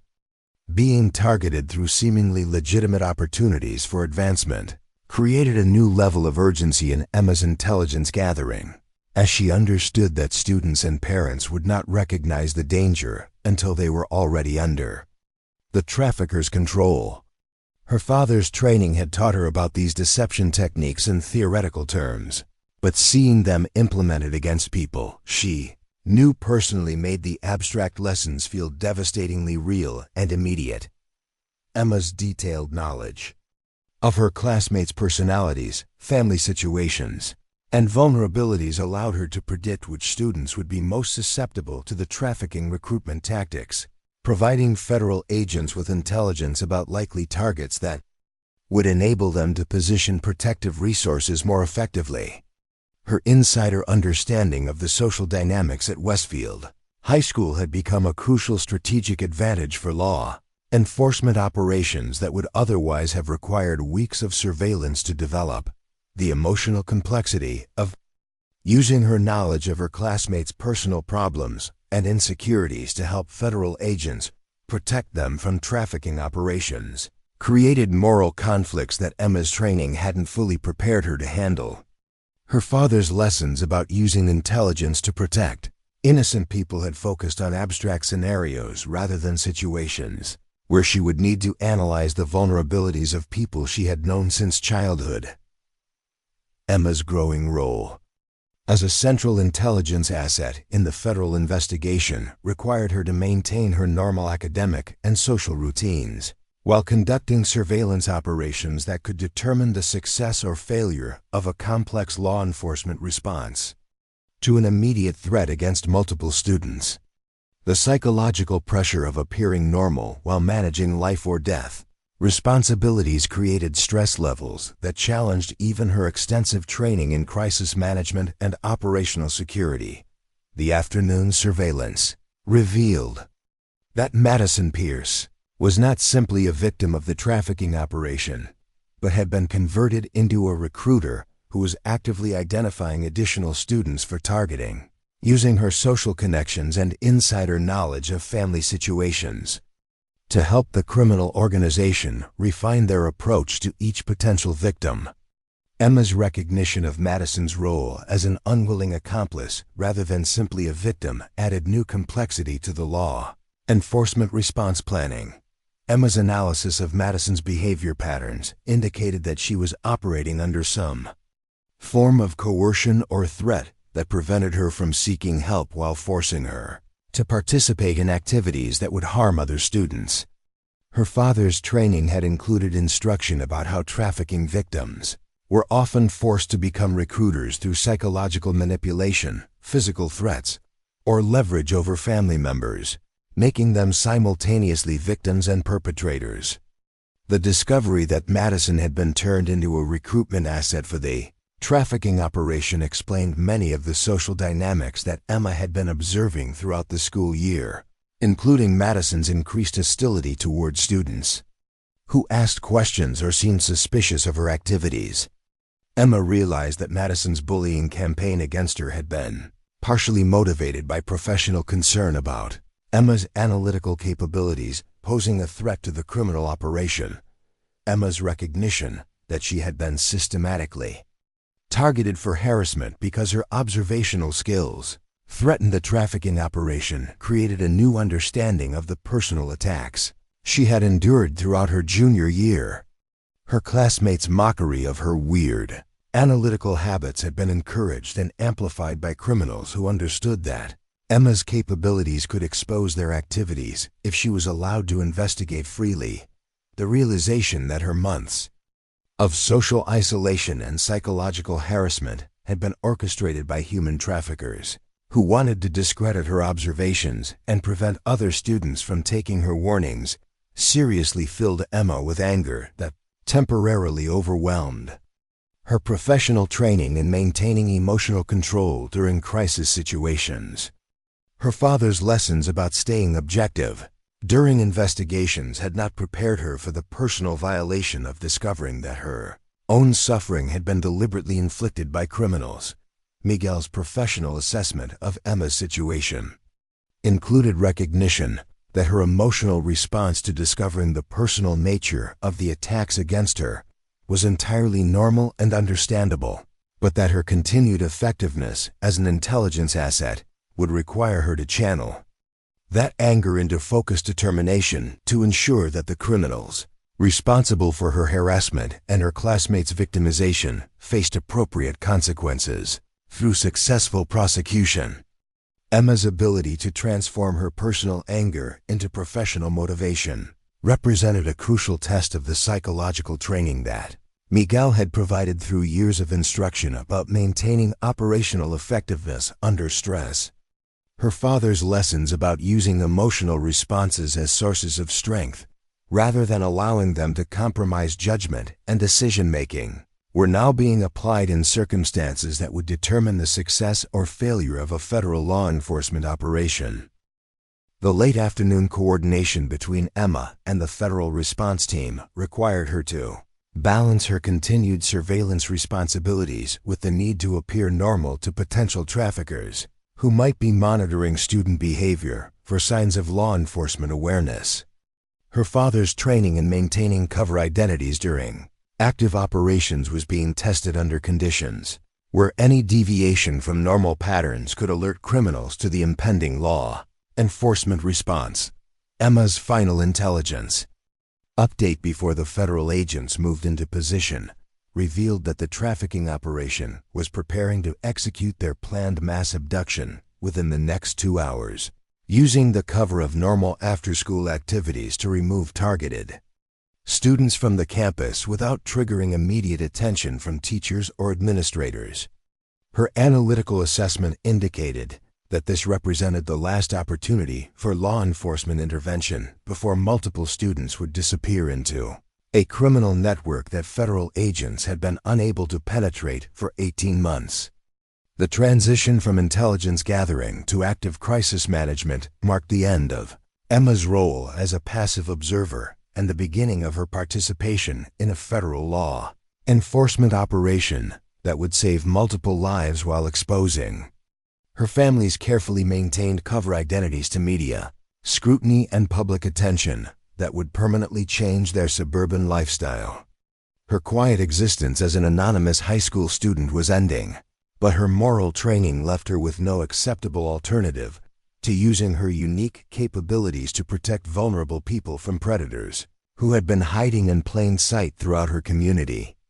Emma's last moments as simply a weird student with unusual analytical habits were spent providing federal agents with the real-time intelligence they needed to coordinate arrest and rescue operations that would dismantle a sophisticated trafficking network while saving at least 8 students from kidnapping and exploitation. Her transformation from bullied teenager to crucial federal asset was complete, but the personal costs of revealing her training and her father's true profession would reshape her family's future in ways that none of them could fully anticipate. The coordinated federal response began with the arrival of Special Agent Sarah Martinez, who approached Emma in the school library with the casual demeanor of a substitute teacher, while actually serving as the operational commander for a 12-agent team that had been mobilized to execute simultaneous arrests of trafficking suspects, while rescuing victims who were already under criminal control. Agent Martinez's ability to blend seamlessly into the school environment while coordinating a complex federal operation demonstrated the professional expertise that Emma's father possessed and had been teaching her through years of disguised training. Emma's first direct interaction with her father's FBI colleagues revealed the extent to which Miguel's reputation within federal law enforcement had influenced the resources committed to resolving the trafficking operation she had uncovered. Agent Martinez explained that Emma's intelligence had been reviewed by the FBI's Behavioral Analysis Unit and assessed as demonstrating analytical capabilities that exceeded those of many trained agents, validating years of Miguel's instruction, while creating institutional recognition of Emma's potential value for future operations. The operational briefing that Agent Martinez provided to Emma included details about the trafficking network structure and methods that confirmed her analytical assessments, while revealing additional aspects of the criminal conspiracy that her position within the school had not allowed her to observe directly. The organization operated across 7 states with recruitment cells in over 30 communities, using sophisticated psychological profiling and social engineering techniques to identify and exploit vulnerable teenagers from middle-class families that would not immediately suspect criminal activity. Emma's role in the arrest operation required her to maintain her normal student routines while providing real-time intelligence about suspect movements and victim locations to federal agents who were positioned throughout the school and surrounding areas. Her father's training in operational security and communication protocols was being implemented under conditions where any mistake could alert criminals to law enforcement presence or result in harm to students who were already under trafficking control. The complexity of coordinating Emma's intelligence, gathering with federal tactical operations while maintaining the appearance of normal school activities created psychological pressure that tested every aspect of her crisis management training. Agent Martinez's instructions emphasized that Emma's continued effectiveness depended on her ability to appear completely normal to anyone who might be observing her behavior while actually conducting surveillance operations that required professional-level skills in observation and analysis. Emma's observation of the trafficking team's final preparations confirmed that 8 students had been targeted for immediate abduction, including several individuals whose families had already been contacted with fabricated emergencies designed to explain their children's sudden absence from normal activities. The sophistication of these deception strategies demonstrated that the criminal organization possessed detailed knowledge of each victim's family situation and social connections, allowing them to craft believable explanations for disappearances that would delay law enforcement response. The revelation that the trafficking operation had been systematically gathering intelligence about student families and social networks for months before executing their recruitment plans highlighted the professional level of criminal expertise that Emma and federal agents were confronting. Her father's training had prepared her to recognize these preparation techniques, but seeing them implemented against people she knew personally made the abstract lessons feel immediate and terrifying. Emma's identification of Tyler Harrison as an unwilling accomplice who was being used to recruit additional victims created operational complications for the federal response team, as his status as both victim and perpetrator required careful coordination to ensure his safety while preventing him from alerting other members of the criminal organization to law enforcement activity. Agent Martinez explained that trafficking victims who had been forced into recruitment roles often faced life-threatening retaliation if criminals suspected they were cooperating with authorities. The psychological complexity of Tyler's situation reflected the sophisticated control techniques that trafficking organizations use to ensure victim compliance while preventing escape or resistance. Emma's training in recognizing psychological manipulation allowed her to understand that Tyler's apparent cooperation with the criminals was actually evidence of successful coercion rather than voluntary participation in criminal activity. But this understanding created moral conflicts about how to respond to his actions. Emma's analysis of Madison Pierce's behavior patterns revealed that she was operating under even more severe psychological control than Tyler, having been subjected to extended conditioning that had convinced her that cooperation with the trafficking operation was necessary to protect her family from harm. Madison's transformation from popular student to unwilling criminal accomplice demonstrated the devastating effectiveness of psychological manipulation techniques that could turn victims into weapons against their own community. The recognition that both Tyler and Madison were victims rather than willing participants in the trafficking operation required Emma to suppress her personal anger about their roles in targeting other students while focusing on her professional responsibility to provide intelligence that would enable their rescue along with the other victims.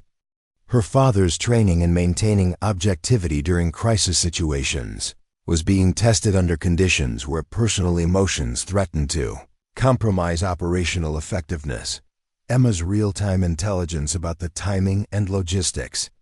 of the planned mass abduction allowed federal agents to position themselves for maximum effectiveness while minimizing the risk of alerting criminals to law enforcement presence before arrests could be executed.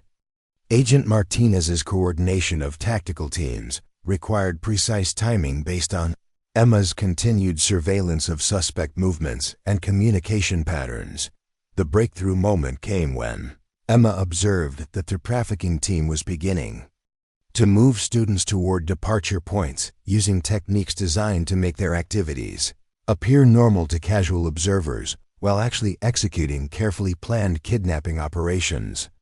Her analytical training allowed her to recognize the subtle indicators of coercion and control that would have been invisible to untrained observers but provided federal agents with the intelligence they needed to initiate arrests. Emma's communication of the go signal to Agent Martinez marked the transition from intelligence gathering to active law enforcement response, as federal agents moved simultaneously to arrest suspects while securing victims who were already under criminal control. The coordination required to execute multiple arrests while ensuring student safety demonstrated the professional expertise that Emma's father possessed and had been teaching her through years of family activities that had actually been sophisticated law enforcement training. The first arrests occurred in the school parking lot as federal agents moved against trafficking suspects who were attempting to escort students to vehicles for off-campus transport. Emma's intelligence about suspect positions and escape routes allowed agents to prevent any criminals from fleeing while ensuring that no students were harmed during the tactical operations that secured the immediate area around Westfield High School. Emma witnessed the arrest of the well-dressed man she had identified as the operational coordinator for the trafficking team, observing as federal agents used professional techniques to secure a suspect who possessed law enforcement training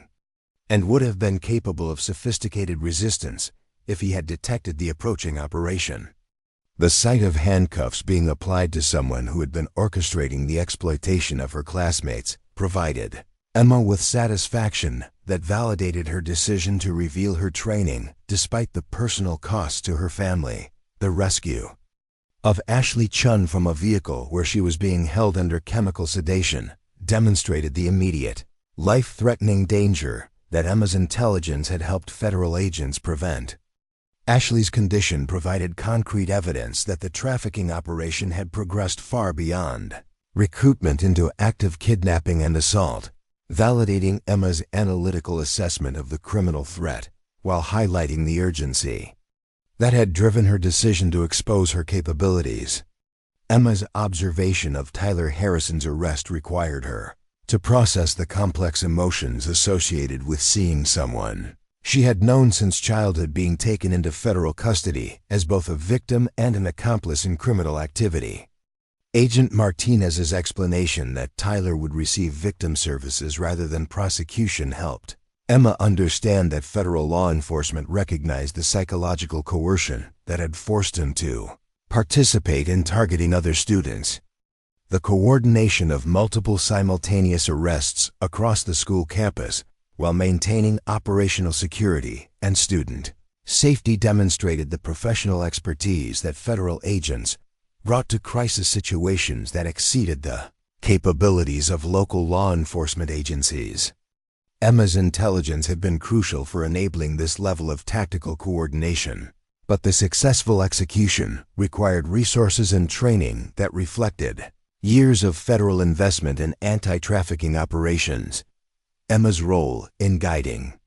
federal agents to Madison Pierce's location required her to confront the personal complexity of helping to arrest someone who had orchestrated months of psychological harassment while actually being a victim of the same criminal organization.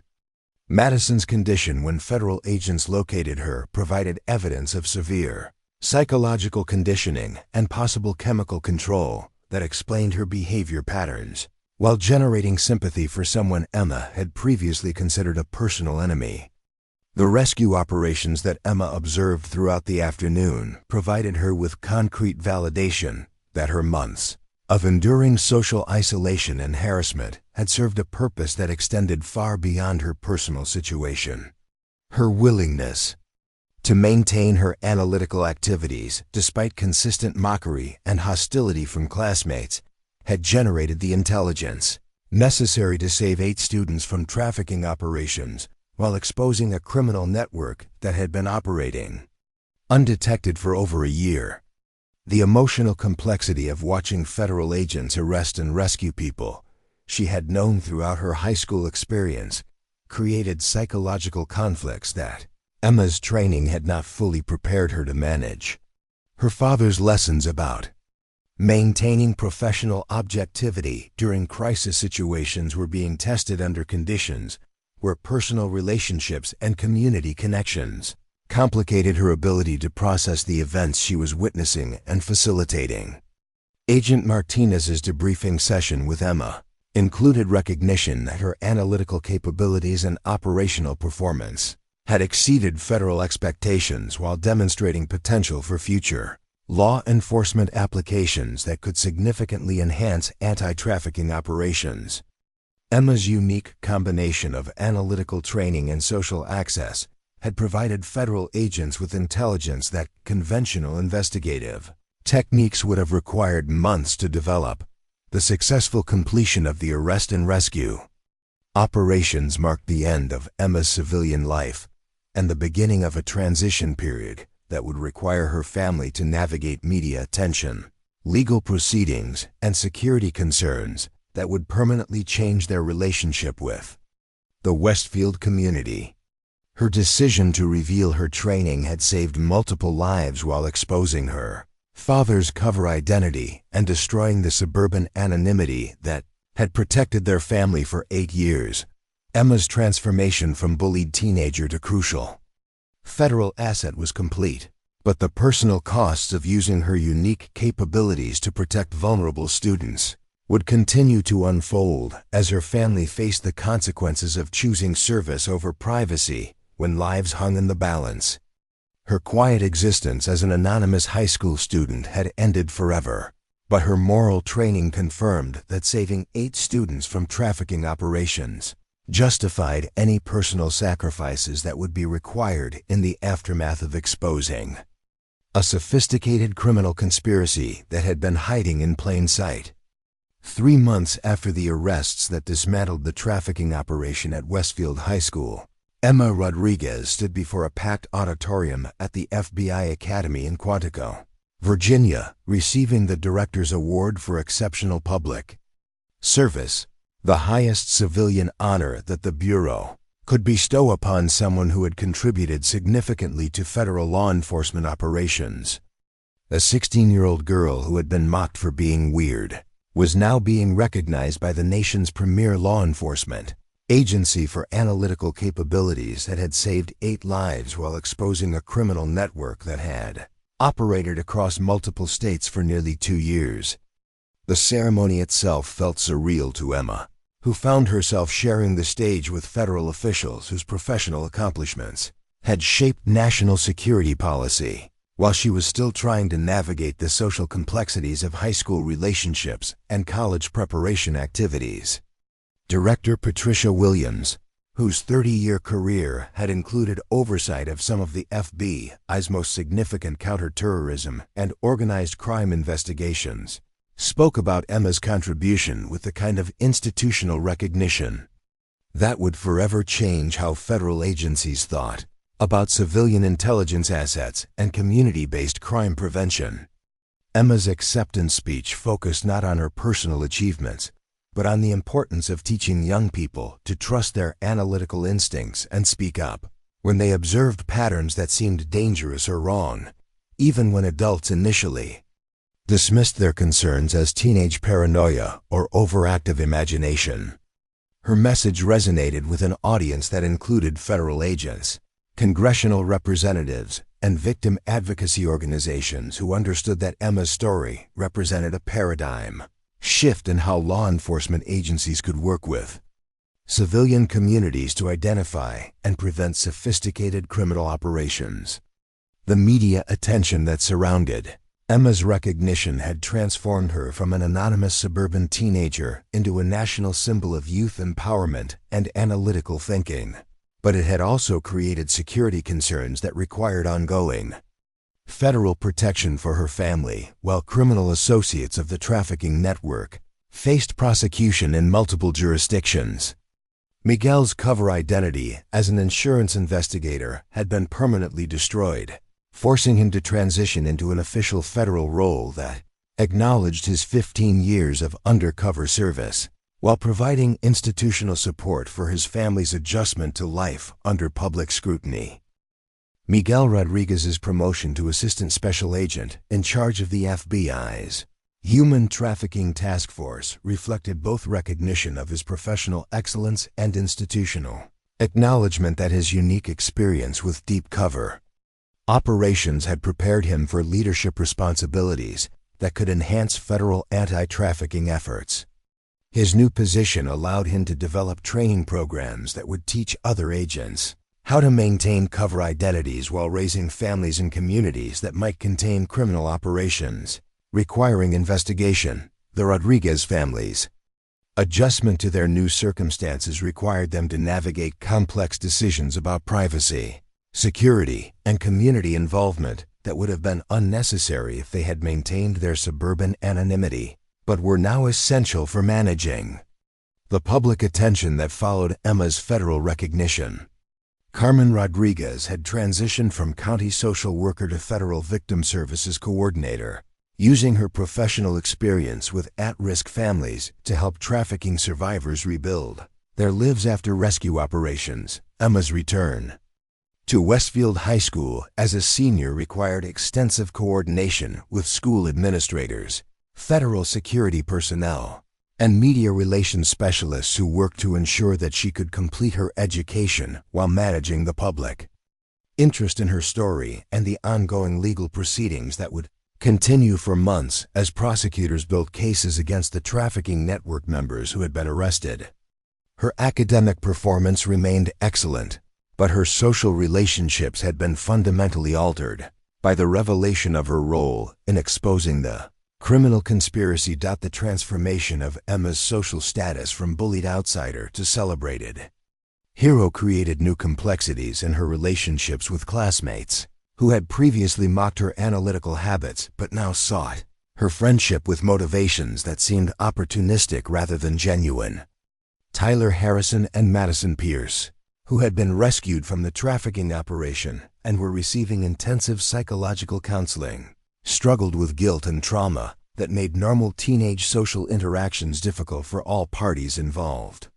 Tyler's recovery process included extensive therapy to address the psychological conditioning that had forced him to recruit other students for criminal exploitation, while also dealing with community reactions that ranged from sympathy for his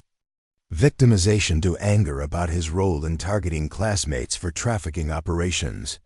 His relationship with Emma evolved from hostile avoidance to cautious friendship based on their shared understanding of how criminal manipulation had affected their high school experience in ways that other students couldn't fully comprehend.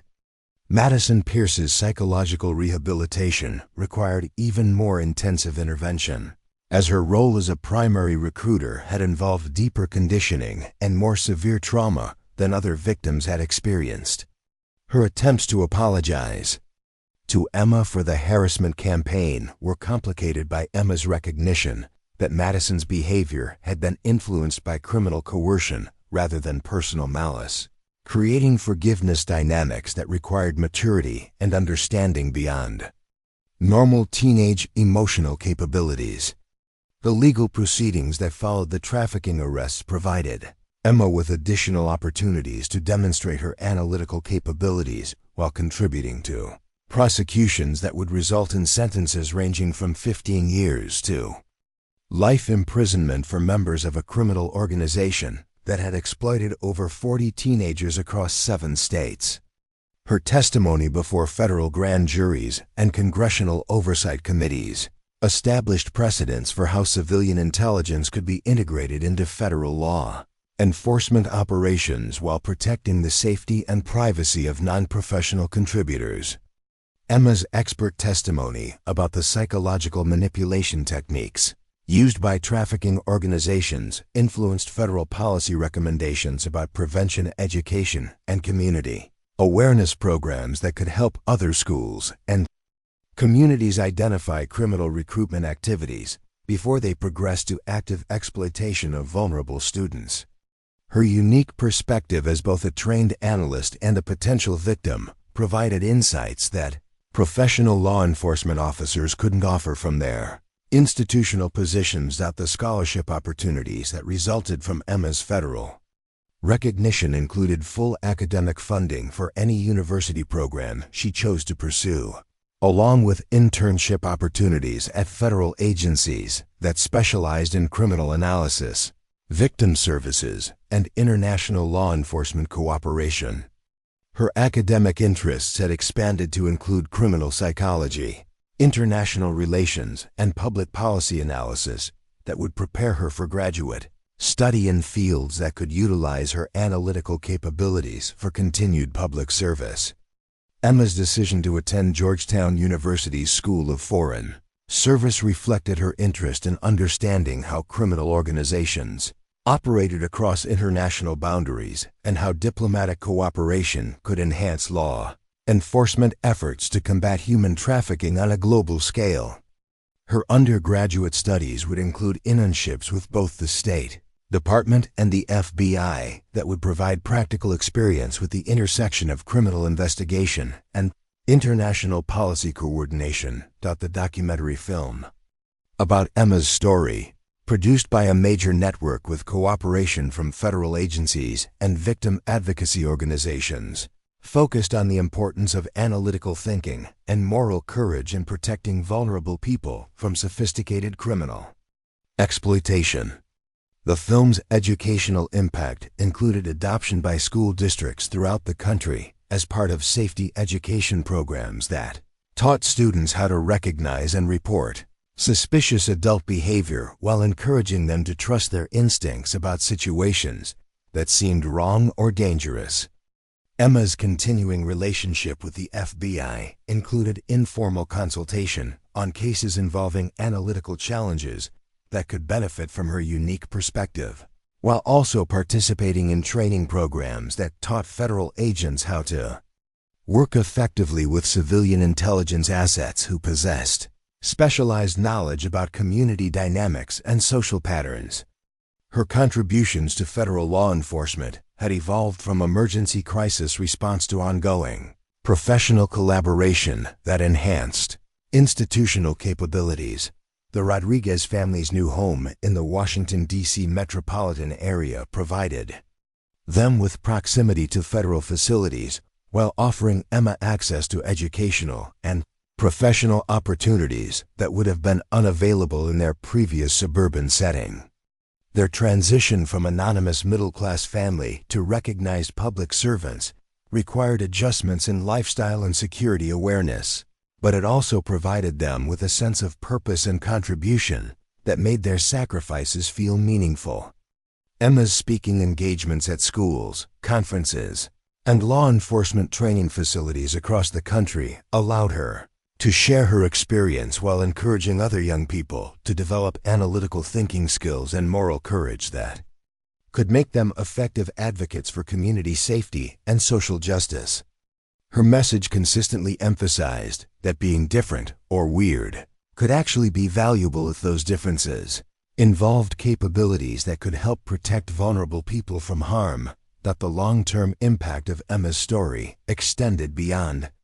her personal recognition to influence federal policy about civilian participation in law enforcement operations, community-based crime prevention, and the importance of analytical thinking education in preparing young people to contribute meaningfully to public safety and social welfare. Her experience demonstrated that sophisticated criminal operations could be exposed and defeated through the combination of professional law enforcement resources and civilian intelligence assets who possessed unique access to community information. Emma's transformation from bullied teenager to nationally recognized crime prevention advocate represented a personal journey that validated her father's belief that analytical training and moral education could prepare young people to make significant contributions to their communities when circumstances required them to use their capabilities for the protection of others. Her story became a powerful example of how individual courage and specialized knowledge could combine to create outcomes that exceeded what either element could achieve independently.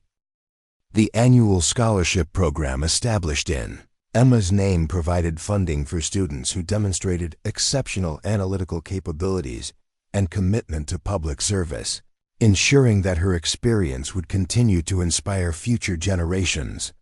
of young people to develop their intellectual gifts while maintaining the moral courage necessary to speak up when they witnessed injustice or criminal activity affecting their communities. Emma Rodriguez's quiet suburban life had been permanently transformed by her decision to use her unique training to expose a criminal conspiracy. But her family's transition to federal service had provided them with opportunities to contribute to public safety and social justice on a national scale that made their personal sacrifices feel worthwhile. Her story proved that sometimes the most extraordinary contributions came from seemingly ordinary people who possessed the knowledge, skills, and moral courage necessary to protect others when circumstances demanded action that exceeded normal civilian capabilities. The girl who had been bullied for being weird had become a symbol of how analytical thinking and moral courage could combine to create positive change that protected vulnerable people while inspiring others to develop their own capabilities for community service and social responsibility. Emma's legacy would continue to influence federal law, enforcement policies, and educational programs that recognize the value of civilian intelligence assets, while encouraging young people to trust their instincts and speak up when they observed patterns that threaten the safety and well-being of others in their communities. 5 years later, Emma Rodriguez walked across the graduation stage at Georgetown University's School of Foreign Service. But this ceremony was different from any other in the university's history. Seated in the front row was not just her proud family, but also Ashley Chun, Tyler Harrison, Madison Pierce, and 3 other survivors of the trafficking operation that Emma had helped expose during her junior year of high school. What made this moment truly extraordinary was that all 6 trafficking survivors had followed Emma's example by pursuing careers in law enforcement, victim advocacy, and international crime prevention, turning their shared trauma into a force for protecting others. Ashley Chun had just completed her bachelor's degree in criminal justice with a specialization in victim services, preparing for a career with the FBI's Victim Services Division, where she would help other trafficking survivors navigate the complex process of psychological recovery and legal proceedings. Her transformation from a frightened sophomore who had been drugged and kidnapped to a confident advocate for victim rights demonstrated the resilience that Emma's intervention had made possible. Tyler Harrison had chosen a different path, completing his degree in computer science with a focus on cybersecurity and digital forensics that would allow him to help law enforcement agencies track online trafficking operations and cryptocurrency transactions used by criminal organizations to hide their financial activities. His unique perspective as someone who had been forced to participate in recruitment activities provided him with insights into criminal psychology that enhanced his technical expertise. Madison Pierce had perhaps undergone the most dramatic transformation, evolving from her role as an unwilling recruiter to become a passionate advocate for psychological counseling and trauma recovery programs. Her master's degree in clinical psychology, which she would begin in the fall, would prepare her to work with trafficking survivors while also training law enforcement officers to recognize and respond appropriately to the complex psychological conditioning that criminals use to control their victims. Emma's graduation speech as valedictorian focused not on her academic achievements or federal recognition, but on the power of analytical thinking and moral courage to create positive change in communities that might seem safe but actually harbored dangerous threats to vulnerable people. Her message resonated with an audience that included federal officials, international law enforcement representatives, and victim advocacy organizations from around the world who had come to hear from the young woman whose story had influenced global approaches to combating human trafficking. The establishment of the Rodriguez Center for Community Safety Analysis at Georgetown University represented the institutionalization of lessons learned from Emma's experience, providing a permanent academic foundation for research into how civilian analytical capabilities could be developed and integrated with professional law enforcement operations. The center's mission included training programs for educators, law enforcement officers, and community leaders who wanted to learn how to recognize and respond to sophisticated criminal operations that exploited local social dynamics. Emma's post-graduation plans included a fellowship with the United Nations Office on Drugs and Crime, where she would work on developing international protocols for identifying and disrupting transnational trafficking networks that exploited differences in national laws and enforcement capabilities. Her unique combination of analytical training, field experience, and academic preparation had attracted attention from organizations worldwide that recognized the value of her perspective for addressing global criminal challenges. The documentary about Emma's story had been translated into 12 languages and was being used by educational systems throughout the world to teach young people about analytical thinking, moral courage, and the importance of speaking up when they observed suspicious activities that might threaten community safety. The film's impact had extended far beyond its original purpose, inspiring similar investigations in other communities where students had been trained to recognize and report criminal recruitment activities. Miguel Rodriguez's promotion to Special Agent in charge of the FBI's National Human Trafficking Task Force reflected both his professional excellence and the institutional recognition that his family's experience had provided valuable insights for improving federal anti-trafficking operations. His leadership of national training programs that taught other agents how to work effectively with civilian intelligence assets had enhanced law enforcement capabilities while ensuring that community partnerships were developed safely and ethically. Carmen Rodriguez had become the Director of Victim Services for the Department of Justice's Office for Victims of Crime, using her experience with both social work and federal law enforcement to develop comprehensive support programs for trafficking survivors and their families. Her work included establishing protocols for providing long-term psychological counseling, educational support, and career development opportunities that helped survivors rebuild their lives after rescue operations. The annual conference that brought together trafficking survivors, law enforcement professionals, and academic researchers had grown into an international forum for sharing best practices and developing new approaches to prevention, investigation, and victim recovery. Emma's keynote presentations at these conferences consistently emphasized that the most effective anti-trafficking efforts required collaboration between professional law enforcement and civilian communities that were trained to recognize and report suspicious activities. Emma's engagement to James Mitchell, a fellow Georgetown graduate who specialized in international law and human rights advocacy, represented her personal commitment to building a life that balanced professional service with family relationships that had been strengthened rather than damaged by their shared experience with crisis and public recognition. Their wedding, planned for the following summer, would include all 6 trafficking survivors as members of the wedding party, symbolizing the lasting bonds that had been forged through their collective journey from victimization to empowerment. The scholarship program that bore Emma's name had expanded to provide funding for over 200 students annually who demonstrated exceptional analytical capabilities and commitment to public service, ensuring that her legacy would continue to inspire future generations of young people to develop their intellectual gifts while maintaining the moral courage necessary to protect others from harm.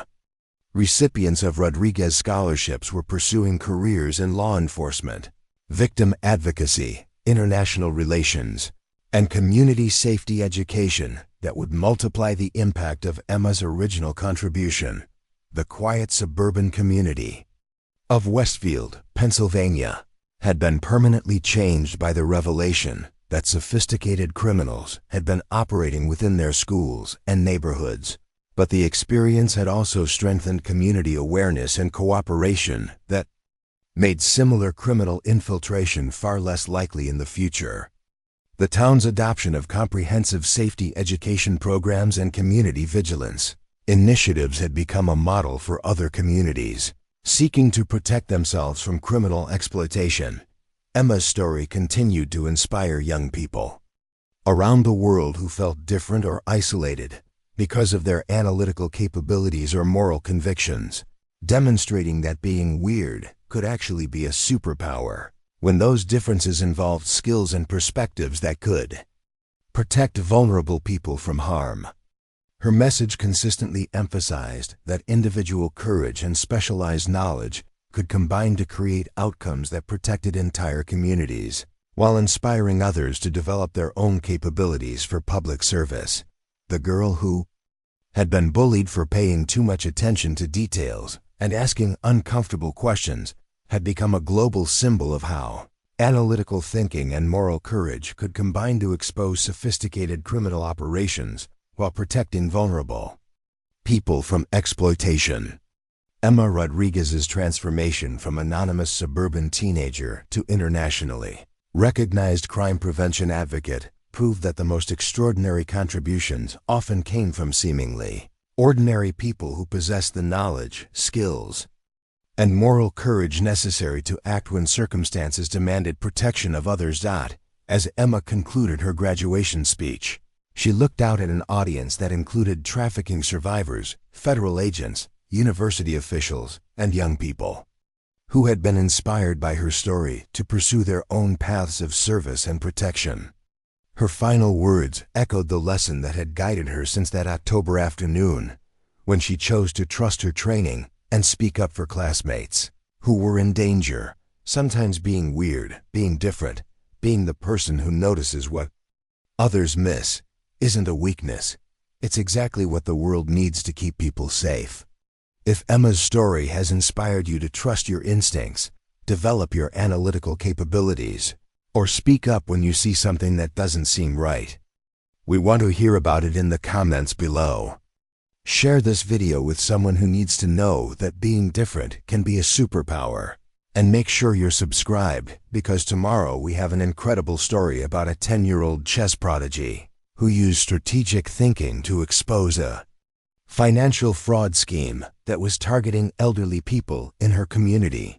You won't want to miss how this young genius turned her love of chess into a tool for protecting the most vulnerable members of society.